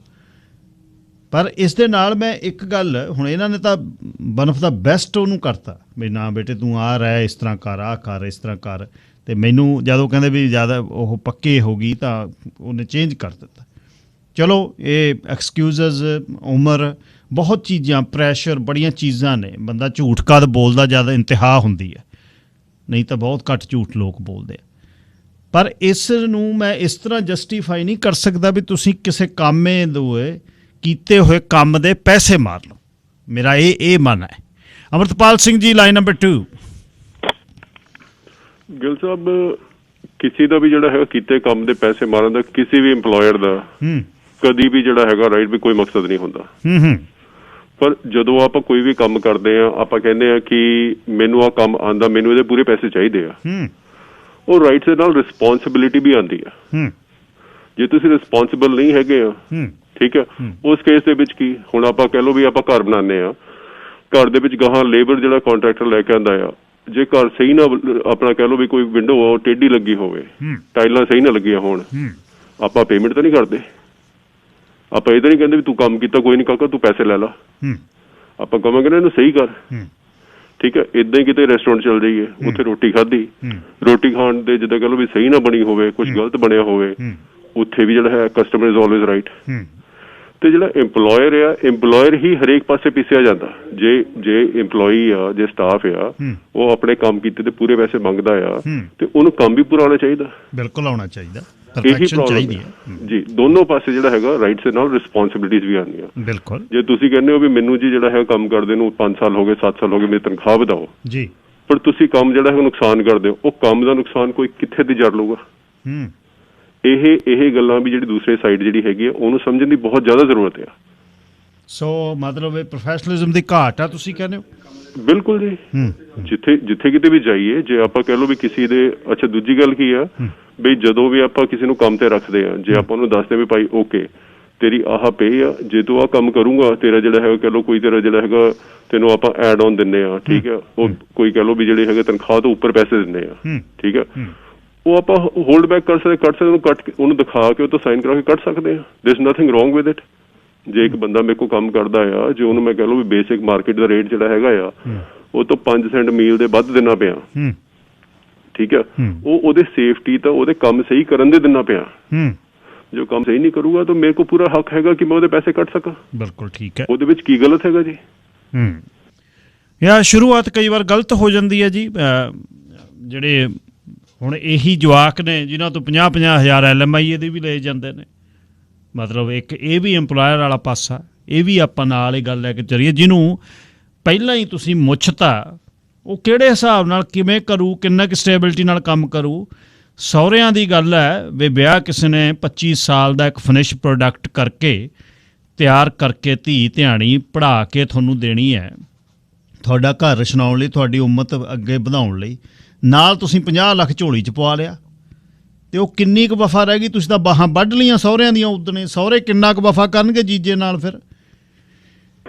Gurinder Singh ji, line number 3। ਹਾਂ, ਸਤਿ ਸ਼੍ਰੀ ਅਕਾਲ ਭਾਈ ਜੀ। ਸਤਿ ਸ਼੍ਰੀ ਜਿੱਦਾਂ ਅਕਾਲ। ਦੇਖੋ, ਜਿੱਦਾਂ ਭਾਈ ਹੁਣੀ ਕਹਿ ਗਏ ਨਾ ਵੀ 5 ਸੈਂਟ ਵੱਧ ਦਿੰਦੇ ਆ, ਉਹ ਤੁਸੀਂ ਸੇਫਟੀ ਬੋਨਸ ਦੇ ਸਕਦੇ ਆ। ਜੇ ਤੁਸੀਂ ਬੰਦੇ ਨੂੰ ਸੇਫਟੀ ਬੋਨਸ ਦਿੰਦੇ, ਉਹ ਤੋਂ ਕੋਈ ਮਿਸਟੇਕ ਹੋਵੇ, ਤੁਸੀਂ ਸੇਫਟੀ ਬੋਨਸ ਕੱਟ ਸਕਦੇ, ਇਹ ਨਹੀਂ ਵੀ ਉਹਦੀ ਪੇ ਨਹੀਂ ਕੱਟ ਸਕਦੇ ਤੁਸੀਂ। ਜਿੱਥੇ ਤੱਕ ਮੇਰਾ ਐਕਸਪੀਰੀਅੰਸ ਹੈ, ਜੇ ਤੁਸੀਂ ਟਰੱਕ ਚਲਾਉਂਦੇ ਆ ਜਾਂ ਕੋਈ ਵੀ ਕੰਮ ਕਰਦੇ ਆ, ਤੁਸੀਂ ਕਿਸੇ ਵੀ ਕੰਮ 'ਚ ਉਹਨੂੰ ਸੇਫਟੀ ਬੋਨਸ ਦਿੰਦੇ, तुम्हें ਬਾਅਦ ਤੇਰਾ ਸੇਫਟੀ, ਉਹਨੇ ਨੁਕਸਾਨ ਕਰਤਾ, ਐਕਸੀਡੈਂਟ ਕਰਤਾ, ਤੁਸੀਂ ਕਹਿੰਦੇ ਤੂੰ ਸੇਫ ਨਹੀਂ ਚੱਲਣਾ, ਸੇਫ ਨੂੰ ਉਹ ਕੱਟ, ਇਹ ਨਹੀਂ ਵੀ ਉਹਦੀ ਮਹੀਨੇ ਦੀ ਤਨਖਾਹ ਜਾਂ 4 ਮਹੀਨੇ ਦੀ ਤਨਖਾਹ ਹੀ ਤੁਸੀਂ ਕੱਟ ਲਈ, ਜਗ੍ਹਾ ਵੀ ਹੁਣ ਤੂੰ 4 ਮਹੀਨੇ ਮੈਨੂੰ $1000 ਮਹੀਨਾ ਤੇਰਾ ਕੱਟੀ ਜਾਵਾਂਗੇ। ਦੂਜੀ ਗੱਲ ਜਿਹੜੀ ਜਿਹੜਾ ਮੁੰਡਾ ਗੱਲ ਕਰਕੇ ਗਿਆ ਸੀ ਬਈ ਲੇਬਰ ਬੋਰਡ ਨੇ ਪਾਸ ਕਰ ਦਿੱਤਾ, ਪਰ ਉਹ ਜਿਹੜੇ ਕਹਿੰਦੇ ਵੀ ਅਗਰਾਹੀ, ਕਹਿੰਦਾ ਫਿਰ ਅਗਰਾਹੀ ਫੇਰ ਨਹੀਂ ਹੁੰਦੀ, ਵੀ ਉਹ ਕੋਰਟਾਂ 'ਚ ਜਾਣਾ ਪਿਆ। ਉਹ ਮੈਨੂੰ ਵੀ ਨੌਲੇਜ ਦੀ ਨਵੀਂ ਗੱਲ ਹੈ, ਉਹਦੇ ਬਾਰੇ ਤੁਸੀਂ ਵੀ ਦੱਸਿਆ ਵੀ ਸਾਡਾ ਜਿਹੜਾ BC ਦਾ ਲੇਬਰ ਬੋਰਡ ਆ, ਜੇ ਉਹ ਕਿਸੇ ਕੰਪਨੀ ਨੂੰ ਕਹਿ ਦਿੰਦਾ ਪਿਆ ਪੈਸੇ ਦੇ ਦੇ, ਤਾਂ ਜੇ ਉਹ ਇੰਪਲੋਇਰ ਨਹੀਂ ਦਿੰਦਾ ਤਾਂ ਫਿਰ ਉਹਦੇ ਵਿੱਚ ਕੀ ਐਕਸ਼ਨ ਹੈ? ਕੀ ਉਹਨੂੰ ਮੁੜ ਕੇ ਸਮਾਲ ਕਲੇਮ ਕੋਰਟ ਜਾਣਾ ਪਊਗਾ, ਜਾਂ ਕੋਈ ਸਾਡੇ ਕੋਈ ਅਥਾਰਟੀ ਹੈਗੀ ਜਿਹੜੀ ਸਾਡੀ ਹੈਲਪ ਕਰ ਸਕਦੀ ਆ? ਤੇ ਇਸ ਗੱਲ ਮੈਂ ਆਖਿਆ ਨੁਕਸਾਨ ਬੰਦੇ ਤੋਂ ਕਿਤੇ ਨਾ ਕਿਤੇ ਕੰਮ ਤੋਂ ਹੋ ਹੀ ਜਾਂਦਾ। ਇਹ ਜਿੱਦਾਂ ਜਿਹੜਾ ਮਾਲਕ ਆ ਉਹਨੂੰ ਪ੍ਰੋਫਿਟ ਹੋਣਾ, ਇੰਪਲੋਈ ਨੂੰ ਤਾਂ ਪੇ ਹੀ ਮਿਲਣੀ ਆ। ਕੋਈ ਅੱਜ ਕੱਲ੍ਹ ਤਾਂ ਕੋਈ ਇੱਦਾਂ ਵੀ ਨਹੀਂ ਦਿੰਦਾ ਵੀ ਤੁਹਾਨੂੰ ਜੀ ਕੋਈ ਸੇਫਟੀ ਦਾ ਜਾਂ ਕੋਈ ਹੋਰ ਤੁਹਾਨੂੰ ਜਿੱਦਾਂ ਵੀ ਆਪਣਾ ਕੀ ਕਹਿੰਦੇ ਹੁੰਦੇ ਵੀ ਪ੍ਰੋਫਿਟ ਹੋ ਗਿਆ ਤਾਂ ਉਹ 'ਚੋਂ ਥੋੜ੍ਹਾ ਵਾਲਾ ਸ਼ੇਅਰ ਇੱਦਾਂ ਦਾ ਦਿੰਦੇ ਨੇ ਤੁਸੀਂ। ਨਹੀਂ ਜੀ, ਦੇਣਾ ਨਹੀਂ ਕਿਸੇ ਨੇ, ਬਿਜ਼ਨਸ ਇਹੀ ਹੈ। victorliving.ca ਇੱਕ ਹਾਈ ਰਾਈਜ਼ ਲੋ ਰਾਈਜ਼ ਇੱਕ ਨਵਾਂ ਪ੍ਰੋਜੈਕਟ ਤਿਆਰ ਹੋ ਰਿਹਾ। 604 363 56 54 604363 5654 ਮੈਲਰੋਜ਼ ਇਹਨਾਂ ਦਾ ਵਿਕ ਗਿਆ, ਜਿਹੜਾ ML ਐਮਪੋਰੀਓ ਪ੍ਰੋਪਰਟੀਜ਼ ਦਾ, ਹੁਣ ਵਿਕਟਰ ਬਣਾ ਰਹੇ ਨੇ। ਤੇ ਸਮਾਰਾ ਫਰੇਮਿੰਗ ਨੂੰ ਵਰਕਰਾਂ ਦੀ ਲੋੜ ਹੈ। ਸਮਾਰਾ ਫਰੇਮਿੰਗ 604 561 54 67 604 816 84 22 ਗੈਰੀ ਦਾ ਨੰਬਰ ਹੈ, ਪਹਿਲਾ ਬਲਜੀਤ ਦਾ ਨੰਬਰ। ਤਜਰਬੇਕਾਰ ਉਹਨਾਂ ਨੂੰ ਵਰਕਰ ਚਾਹੀਦੇ ਨੇ। ਜੇ ਤੁਸੀਂ ਕੰਮ ਜਾਣਦੇ ਹੋ, ਨਹੀਂ ਜਾਣਦੇ ਤਾਂ ਵੀ ਸਿਖਾ ਦੇਣਗੇ। ਬਰਾੜ ਸਾਹਿਬ, ਲਾਈਨ ਨੰਬਰ 4। ਹਾਂਜੀ, ਸਤਿ ਸ੍ਰੀ ਅਕਾਲ ਜੀ ਗਿੱਲ ਸਾਹਿਬ। ਸਤਿ ਸ਼੍ਰੀ ਅਕਾਲ ਜੀ। ਵਿਸ਼ਾ ਤਾਂ ਤੁਹਾਡਾ ਪੈਸੇ ਕੱਟਣੇ ਦਾ, ਮੈਂ ਗੱਲ ਕਰਨੀ ਸੀ ਪੈਸੇ ਲੱਗਣੇ ਦੀ। ਜੇ ਕਹੋ ਤਾਂ ਕਰ ਲੈਣ। ਕਰ ਦਿਓ ਜੀ, ਕਰ ਦਿਓ। ਉਹ ਅੱਗੇ ਵੀ ਮੈਂ ਬੇਨਤੀ ਕੀਤੀ ਸੀਗੀ ਯਾਰ, ਟਿਕਟਾਂ ਦੇ ਨਾਲ ਯਾਰ ਇੱਕ 200 ਵਾਲਾ ਟੈਕਸ ਹੈ ਜਿਹਨੂੰ ਆਦੇ ਇਹ ਤੁਹਾਡਾ ਕੋਡ ਦਾ ਤੁਹਾਨੂੰ ਦੇਵਾਂਗੇ। ਕਰਾਉਣਾ ਹੀ ਪੈਣਾ ਬਰਾੜ ਸਾਹਿਬ, ਉਹਦੇ ਤੇ ਕੋਈ ਵੀ ਆਪਣੇ ਕੋਲ ਕੋਈ ਚੁਆਇਸ ਨਹੀਂ, ਉਹ ਕਰਾ ਕੇ ਜਾਣਾ ਪੈਣਾ। ਨਹੀਂ, ਉਹ ਕਰਾ ਲੈਣ ਦੀ ਜਿਹੜੀ ਫੀਸ ਹੈ ਲੀਗਲ ਇੰਨੀ ਆ। ਬਾਜੀ ਕੋਈ 70 ਲੈਂਦਾ, ਕੋਈ 80 ਲੈਂਦਾ, ਕੋਈ 200 ਲੈਂਦਾ, ਅਲੱਗ-ਅਲੱਗ ਨੇ ਟੈਸਟ ਕਰਨ ਵਾਲੇ, ਪਰ ਫੀਸ ਹੈਗੀ ਹੈ। ਅੱਛਾ ਜੀ, ਫਿਰ ਲੱਗੂਗੀ ਹਾਂਜੀ ਲੱਗੂਗੀ ਬਰਾੜ ਸਾਹਿਬ, ਲੱਗੂ। ਚਲੋ ਠੀਕ ਹੈ, ਥੈਂਕ ਯੂ ਜੀ। Sir Mohan Singh ji, line number 5। Hello, Sat Sri ਅਕਾਲ ਜੀ। ਸਤਿ ਸ਼੍ਰੀ ਅਕਾਲ ਬਾਈ ਜੀ। ਚੱਲ ਸਾਹਿਬ, ਮੈਂ ਤੁਹਾਨੂੰ ਆਪਣੀ ਗੱਲ ਦੱਸੂਗਾ ਜੀ, ਦੱਸੋ। ਮੈਂ ਕਿਸੇ ਕੰਮ ਤੇ ਲੱਗ ਗਿਆ, ਉਹਨੇ ਮੈਨੂੰ ਪਹਿਲਾਂ ਕਹਿਤਾ ਵੀ ਅਸੀਂ ਤੈਨੂੰ ਓਵਰ ਟਾਈਮ ਨਹੀਂ ਦੇਣਾ, ਘੰਟੇ ਜਿੰਨੀ ਮਰਜ਼ੀ ਲਾ ਲਾ। ਮੈਂ ਕਰੀ ਗਿਆ, ਬਿਲਕੁਲ ਮੈਨੂੰ ਕੋਈ ਫਰਕ ਨਹੀਂ ਸੀਗਾ, ਸਭ ਫਿਰ ਮੈਂ ਕਰੀ ਗਿਆ। ਇੱਕ ਚਲਾਕ ਜਿਹਾ ਆਇਆ, ਮੈਨੂੰ ਕਹਿੰਦਾ ਕਿੰਨੇ ਘੰਟੇ ਕਰਦਾ, ਮੈਂ ਕਿੰਨੇ ਕਰਦਾ। ਕਹਿੰਦਾ ਤੇਰੇ ਕੋਲ ਸਲਿੱਪਾਂ ਹੈਗੀਆਂ, ਮੈਂ ਕਿਹਾ ਹੈਗੀਆਂ। ਸਲਿੱਪ ਬਣਾ ਕੇ ਦਿੰਦੇ ਆ, ਪਰ ਇੰਨੇ ਘੰਟੇ ਲਾਏ ਬਾ ਹਫ਼ਤੇ ਤੇ ਇੰਨੀ ਸਲਿੱਪ ਹੈ, ਮੈਂ ਹਫ਼ਤੇ ਮੈਨੂੰ ਪੇ ਦੇਈ ਜਾਂਦੇ। ਮੈਨੂੰ ਕਹਿੰਦਾ ਲੇਬਰ ਕੋਡ ਲੈ ਜਾ, ਮੈਂ ਕਾਹਦੇ? ਕਹਿੰਦਾ ਪੁਰਾਣਾ ਵੀ ਮਿਲ ਜਾਣਾ 54 ਸਾਲਾਂ ਦਾ ਤੈਨੂੰ। ਉਹ ਜਿਹੜੇ ਚੱਕਣ ਵਾਲੇ ਏਦਾਂ ਹੁੰਦੇ ਆ, ਕਈ ਵਾਰ ਸਾਨੂੰ ਉਹ ਮਾਰਦੇ। ਮੈਂ ਕਿਹਾ ਮੇਰੀ ਉਹਨਾਂ ਨਾਲ ਜਵਾਨੀ ਗੱਲ ਹੋਈ, ਇਹ ਮੈਂ ਕਿਹਾ ਮੈਂ ਨਹੀਂ ਕਰਨਾ, ਜਿੰਨਾ ਤੇ ਮੈਂ ਕੰਮ ਕਰਾਂ ਇਹਨਾਂ ਦਾ ਹੀ ਕਰੂੰਗਾ। ਜਦੋਂ ਸਾਨੂੰ ਚਲਾਕੀ ਸਿਖਾਉਂਦਾ ਤਾਂ ਅਸੀਂ ਹੁਣ ਚੰਗਾ ਸਮਝਦੇ, ਪਰ ਇਹ ਨਹੀਂ ਪਤਾ ਚਲਾਕੀ ਕਰ ਲਈ। ਜਦੋਂ ਅਸੀਂ ਗੱਲ ਕਰ ਲਈ ਅਗਲੇ ਦਾ ਮਾਲਕ ਦੇ ਨਾਲ, ਮਾਲਕ ਤੁਹਾਡੇ 100% ਸਹੀ ਆ, ਤੁਸੀਂ ਉਹਨੇ ਕੰਮ ਕਰਨੇ, ਤੁਹਾਨੂੰ ਪੈਸੇ ਦੇਈ ਜਾਓ ਨਾਲ ਦੀ ਨਾਲ। ਇਹਨਾਂ ਦੋਹਾਂ ਪਾਸਿਆਂ ਦੀ ਗੱਲ ਹੋ ਜਾਂਦੀ, ਇੱਕ ਪਾਸਿਓਂ ਕਦੇ ਵੀ ਨਹੀਂ ਹੁੰਦੀ ਹੈਗੀ। ਨਾ ਤਾਂ ਸਾਰੇ ਮਾਲਕ ਚੰਗੇ ਆ ਤੇ ਨਾ ਵਰਕਰ ਚੰਗੇ ਆ, ਪਰ ਜਦੋਂ ਅਸੀਂ ਕਿਸੇ ਦੇ ਹੱਥੀ ਚੜ੍ਹ ਜਾਂਦੇ, ਆ ਤੈਨੂੰ ਮੈਂ ਉਹ ਲੇਬਰ ਕੋਡ ਤੋਂ ਆਹ ਕਰਾਨਾ, ਉਹ ਮੇਰਾ ਨੁਕਸਾਨ ਹੋਣਾ ਹੀ ਹੈ। ਫਿਰ ਮੈਨੂੰ ਕੋਰਟ ਜਾਣਾ ਪੈਣਾ, ਵਕੀਲ ਕਰਨੇ ਪੈਣੇ ਆ, ਕੰਮ ਵੀ ਟੁੱਟਣਾ ਹੈ। ਤੇ ਪਹਿਲਾਂ ਜੋ ਚੱਕਦਾ ਅਗਲਾ ਸਾਨੂੰ, ਤੇ ਸਾਨੂੰ ਬਹੁਤ ਚੰਗਾ ਲੱਗਦਾ, ਮੇਰੀ ਮਦਦ ਕਰਦਾ ਜੀ। ਥੈਂਕ ਯੂ, ਧੰਨਵਾਦ ਜੀ। ਮੋਢਿਆਂ ਤੇ ਝੰਡੇ ਚੱਕੀ ਫਿਰਦੇ ਨੇ ਮੁੰਡੇ ਬਰੈਂਪਟਨ ਦੇ ਵਿੱਚ, 300-400 ਇਕੱਠੇ ਘਰ ਦੇ ਮੂਹਰੇ ਸਿਆਪੇ ਕਰਦੇ ਨੇ, ਜਿਨ੍ਹਾਂ ਨੇ ਪੈਸੇ ਮਾਰੇ ਨੇ। ਇੱਕ ਨੇ ਨਹੀਂ, ਬਹੁਤਿਆਂ ਨੇ ਮਾਰੇ ਨੇ। ਗਲਤੀ ਹੋ ਸਕਦੀ ਹੈ, ਮੈਂ ਕਹਿ ਕੇ ਹਟਿਆ, ਐਗਜ਼ਾਮਪਲ ਦੇ ਕੇ ਹਟਿਆ। ਜਿੱਦਣ ਕਮਾਈਆਂ ਉਹ ਕਰ ਰਹੇ ਨੇ, ਕਿਹੜਾ ਆਪਾਂ ਜੇਬ ਚੋਂ ਕੱਢ ਕੇ ਦੇ ਦੇਣਾ। ਹੁਣ ਉਹਦਾ ਅੱਗੇ ਸਵਾਲ ਹੋਊਗਾ ਕਿ ਅਸੀਂ ਇਨਵੈਸਟ ਕੀਤਾ ਹੋਇਆ। ਬਿਲਕੁਲ ਇਨਵੈਸਟ ਕੀਤਾ ਹੈ। ਸਰਕਾਰਾਂ ਨੇ ਵਰਕ ਪਰਮਿਟ, PNP ਜਿਹੜਾ ਪ੍ਰੋਵਿੰਸ਼ੀਅਲ ਨੋਮੀਨੀ ਪ੍ਰੋਗਰਾਮ ਆ, ਉਹ ਵਰਕ ਫੋਰਸ ਲਈ ਲਿਆਂਦਾ। ਉਹਦਾ 50-50 ਹਜ਼ਾਰ 'ਚ ਠੋਕਣ ਲਈ ਨਹੀਂ ਲਿਆਂਦੇ, LMI ਵੇਚਣ ਲਈ। ਉਹ ਭੇਡਾਂ ਥੋੜ੍ਹਾ ਵੀ ਜਿਨ੍ਹਾਂ ਦੀ ਉੱਨ ਲਾਉਣੀ ਆ ਤੁਸੀਂ। ਲੈ ਗਲਤ ਵੀ ਕਰ ਜਾਵਗੇ ਮੁੰਡੇ। ਹੁਣ ਜਿਹੜੇ ਪ੍ਰਭ ਹੋਣੀ ਗੱਲ ਕਰਕੇ ਅਸੀਂ ਜਿਨ੍ਹਾਂ ਤੋਂ ਕੁਛ ਵੀ ਨਹੀਂ ਲਿਆ, ਉਹ ਵੀ ਭੱਜ ਗਏ। ਮੈਂ ਤਾਂ ਦੋਨੇ ਪਾਸੇ ਹੀ ਆ ਕਹਾਣੀ। ਪਰ ਇੱਕ ਆਹ ਜਿਹੜਾ ਗੱਲ ਵੀ ਅਗਲੇ ਨੂੰ ਪਹਿਲੇ ਦਿਨ ਹੀ, ਜਾਂ ਤੁਹਾਡੇ ਬਿਜ਼ਨਸ ਦੇ ਵਿੱਚ ਇਹ ਆਉਂਦਾ ਹੈ, ਤੇ ਉਹਦੀ ਗੱਲ ਇਹ ਆਉਣੇ ਵੀ ਲੈਣੇ ਵੀ 30,000 ਆ ਜਾਂ 35, ਲੈਣਾ ਵੀ ਕੈਸ਼ ਆ, ਫਿਰ ਹੀ ਚਲੋ ਕਿਹੜੇ ਕੱਢਦੇ, ਕੀ ਹੋਊਗਾ। ਬਸਰਾਂ ਜੀ, ਲਾਈਨ ਨੰਬਰ 6। ਗਿੱਲ ਸਾਹਿਬ, ਇਹ ਜਿਹੜਾ ਐਪੀਸੋਡ ਚੱਲ ਰਿਹਾ ਹੈਗਾ ਟੋਰਾਂਟੋ ਵਾਲਾ, ਕਈ 2-3 ਵੀਕਾਂ ਤੋਂ ਹੀ ਘੁੰਮ ਰਿਹਾ ਤਕਰੀਬਨ ਇਹ। ਔਰ ਇਲੈਕਸ਼ਨ ਦੇ ਵਿੱਚ ਵੀ ਇੱਕ ਸ਼੍ਰੀਮਾਨ ਜੀ ਖੜੇ ਹੋਏ ਸੀਗੇ, ਕਹਿੰਦੇ ਮੈਨੂੰ MP ਬਣਾਓ। ਔਰ ਉਹ ਮੁੰਡਿਆਂ ਨੇ ਉੱਥੇ ਜਾ ਕੇ ਘੇਰ ਲਿਆ ਸੀਗਾ ਉਹਨਾਂ ਨੂੰ। ਸ਼੍ਰੀਮਾਨ ਕੋਈ ਬਰਾੜ ਸਾਹਿਬ ਸੀਗੇ, ਕੰਜ਼ਰਵੇਟਿਵ ਪਾਰਟੀ ਵੱਲੋਂ। ਐਨੀ ਹਾਓ ਗਿੱਲ ਸਾਹਿਬ, ਗੱਲ ਹੈਗੀ ਇਹ, ਮੇਰੀਆਂ ਥੋੜੀਆਂ ਤੱਤੀਆਂ ਗੱਲਾਂ ਹੋਣੀਆਂ। ਸਿਰ ਤੇ ਨਹੀਂ ਕੁੰਡਾ ਤੇ ਹਾਥੀ ਫਿਰੇ ਲੁੰਡਾ। ਜਿਹੜੀ ਸਾਡੀ ਗਵਰਨਮੈਂਟ ਆ, ਇੱਥੇ ਕੋਈ ਐਨਫੋਰਸਮੈਂਟ ਹੀ ਨਹੀਂ ਹੈਗੀ। ਸ਼ਰੇਆਮ ਧਾਂਦਲੀ ਮਚੀ ਪਈ ਆ। ਕੁਛ ਸਾਡੇ ਭਰਾ ਆਏ ਸੀਗੇ ਜੀ, ਅਸੀਂ ਇੰਪਲਾਇਰ ਆ, ਅਸੀਂ ਇੰਪਲਾਈਆਂ ਨੂੰ ਜੇ ਕੀਤਾ ਉਹ ਕੀਤਾ। ਤੁਸੀਂ ਕਿਸੇ ਨੂੰ ਕਿਉਂ ਫੇਵਰ ਦਿੰਦੇ ਆ? ਤੁਸੀਂ ਕੋਈ ਕਰਨ ਰਾਜੇ ਆ ਜਿਹੜਾ ਤੁਸੀਂ ਦਾਨ ਕਰਦੇ ਆ? ਸਹੀ ਕੰਮ ਕਰੋ। LMI ਦੇ ਜਿਹੜੇ ਪੈਸੇ ਲੈਂਦੇ ਆ, ਮੈਨੂੰ ਦੱਸੋ ਉਹ ਕੋਈ ਹੱਕ ਹਕੂਕ ਬਣਦਾ ਆ? ਉਹ ਕੋਈ ਵੇਚਣੇ ਵਾਲੀ ਚੀਜ਼ ਹੈ ਹੀ ਨਹੀਂ। ਉੱਥੋਂ ਹੀ ਤੁਸੀਂ ਪਹਿਲਾਂ ਤਾਂ ਗਲਤ ਹੈਗੇ ਆ, ਫਿਰ ਸਾਰੇ ਨਹੀਂ ਹੈਗੇ। ਵਿੱਚੋਂ 2% ਮੈਂ ਕਹਿ ਸਕਦਾ ਕਿ ਜਿਹੜੇ ਇੰਪਲਾਇਰ ਆਪਣੇ ਇੰਪਲਾਈ ਦੇ ਹੱਕ ਵਿੱਚ ਹੋਣਗੇ। ਜੇ ਉਹਨਾਂ ਨਾਲ ਧੋਖਾ ਹੋਇਆ ਤਾਂ ਉਹਦੇ ਵਿੱਚ ਵੀ ਉਹਨਾਂ ਦੀ ਗਲਤੀ ਆ, ਉਹਦੇ ਵਿੱਚ ਵੀ ਕੋਈ ਨਾ ਕੋਈ ਵਫਾਦਾਰੀ ਭਾਲਦੇ ਆ। ਉਹ ਕਿਸੇ ਦੇ ਉੱਤੇ ਕੋਈ ਇਸ ਤਰ੍ਹਾਂ ਆਸਾਨ ਨਹੀਂ ਕਰਦਾ ਹੈਗਾ। ਇੱਥੇ ਆਪਣੇ ਸਕੇ ਬੱਚਿਆਂ ਨੂੰ, ਜਿਹੜੇ ਜੇ ਸੁਸਾਇਟੀ 'ਚ ਆਪਾਂ ਰਹਿੰਦੇ ਆ, ਜਦੋਂ 18 ਸਾਲਾਂ ਦਾ ਹੋ ਜਾਂਦਾ ਸੀਗਾ, ਉਹਨੂੰ ਕੰਨੋਂ ਫੜ ਕੇ ਤੋਰ ਦਿੰਦੇ ਸੀਗੇ, ਜਾ ਭਾਈ ਆਪਣਾ ਕਮਾ ਤੇ ਖਾ। ਸੋ ਦੂਸਰੀ ਗੱਲ ਹੈਗੀ ਇਹ, ਜਿਹੜਾ ਉੱਥੇ ਡਰਾਈਵਰਾਂ ਦਾ ਚੱਲ ਰਿਹਾ, ਜੋ ਅਕਲੇਲ ਸਾਹਿਬ ਆਏ ਸੀਗੇ ਜੀ, ਐ ਹੁੰਦੀ। ਤੁਸੀਂ ਕਿਉਂ ਹਾਇਰ ਕਰਦੇ ਆ ਅਨਾੜੀ ਬੰਦੇ ਨੂੰ? ਤੁਸੀਂ ਕਿਉਂ ਉਹਨੂੰ ਟਰੱਕ ਫੜਾਉਂਦੇ ਆ ਨਵਾਂ? ਤੁਸੀਂ ਕਿਉਂ, ਮਤਲਬ ਕਿ ਤੁਹਾਡੇ ਦੇ ਬੱਸ ਦੀ ਗੱਲ ਨਹੀਂ ਹੈਗੀ। ਜੋ ਮਾਨਦਾਨ ਸੈੱਟ ਕੀਤੇ ਹੋਏ ਆ, ਉਹਦੇ ਹਿਸਾਬ ਨਾਲ ਪੂਰਾ ਦੇਖੋ। ਕਿਸੇ ਦਾ ਐਕਸਪੀਰੀਅੰਸ ਹੈਗਾ, ਜੇ ਅਨਕੁਆਲੀਫਾਈਡ ਬੰਦਾ, ਉਹਨੂੰ ਕਹੋ ਭਾਈ 3 ਮਹੀਨੇ ਤੈਨੂੰ ਨਾਲ ਜਾਣਾ ਪੈਣਾ, ਬਟ ਉਹਦੇ ਵੀ ਕੁਛ ਪੈਸੇ ਪੇ ਕਰਨੇ ਪੈਂਦੇ ਆ ਇਸ ਕੰਟਰੀ ਦੇ ਵਿੱਚ। ਠੀਕ ਹੈ, ਅਸੀਂ ਵੀ ਫ੍ਰੀ ਵਿੱਚ 2-2, 3-3 ਮਹੀਨੇ ਚਲਾਏ ਆ ਬਹੁਤ ਪਹਿਲਾਂ, ਅੱਜ ਤੋਂ 30-35 ਸਾਲ ਪਹਿਲਾਂ ਵੀ ਇਹੀ ਕੁਛ ਹੁੰਦਾ ਸੀਗਾ। ਬਟ ਉਸ ਵੇਲੇ ਆਪਣੇ ਨਾਲ ਇਹ ਕੁਛ ਨਹੀਂ ਹੁੰਦਾ। ਉਸ ਵੇਲੇ ਗੁਜ਼ਾਰਾ ਹੋ ਜਾਂਦਾ ਸੀਗਾ ਘਰ ਦਾ। ਜੇ ਦੂਸਰਾ ਜੀ $5 ਤੇ ਵੀ ਕੰਮ ਕਰਦਾ ਸੀ ਗਿੱਲ ਸਾਹਿਬ, ਤਾਂ ਵੀ ਰੋਟੀ ਪਾਣੀ ਘਰ ਦਾ ਚੱਲਦਾ ਹੁੰਦਾ ਸੀਗਾ।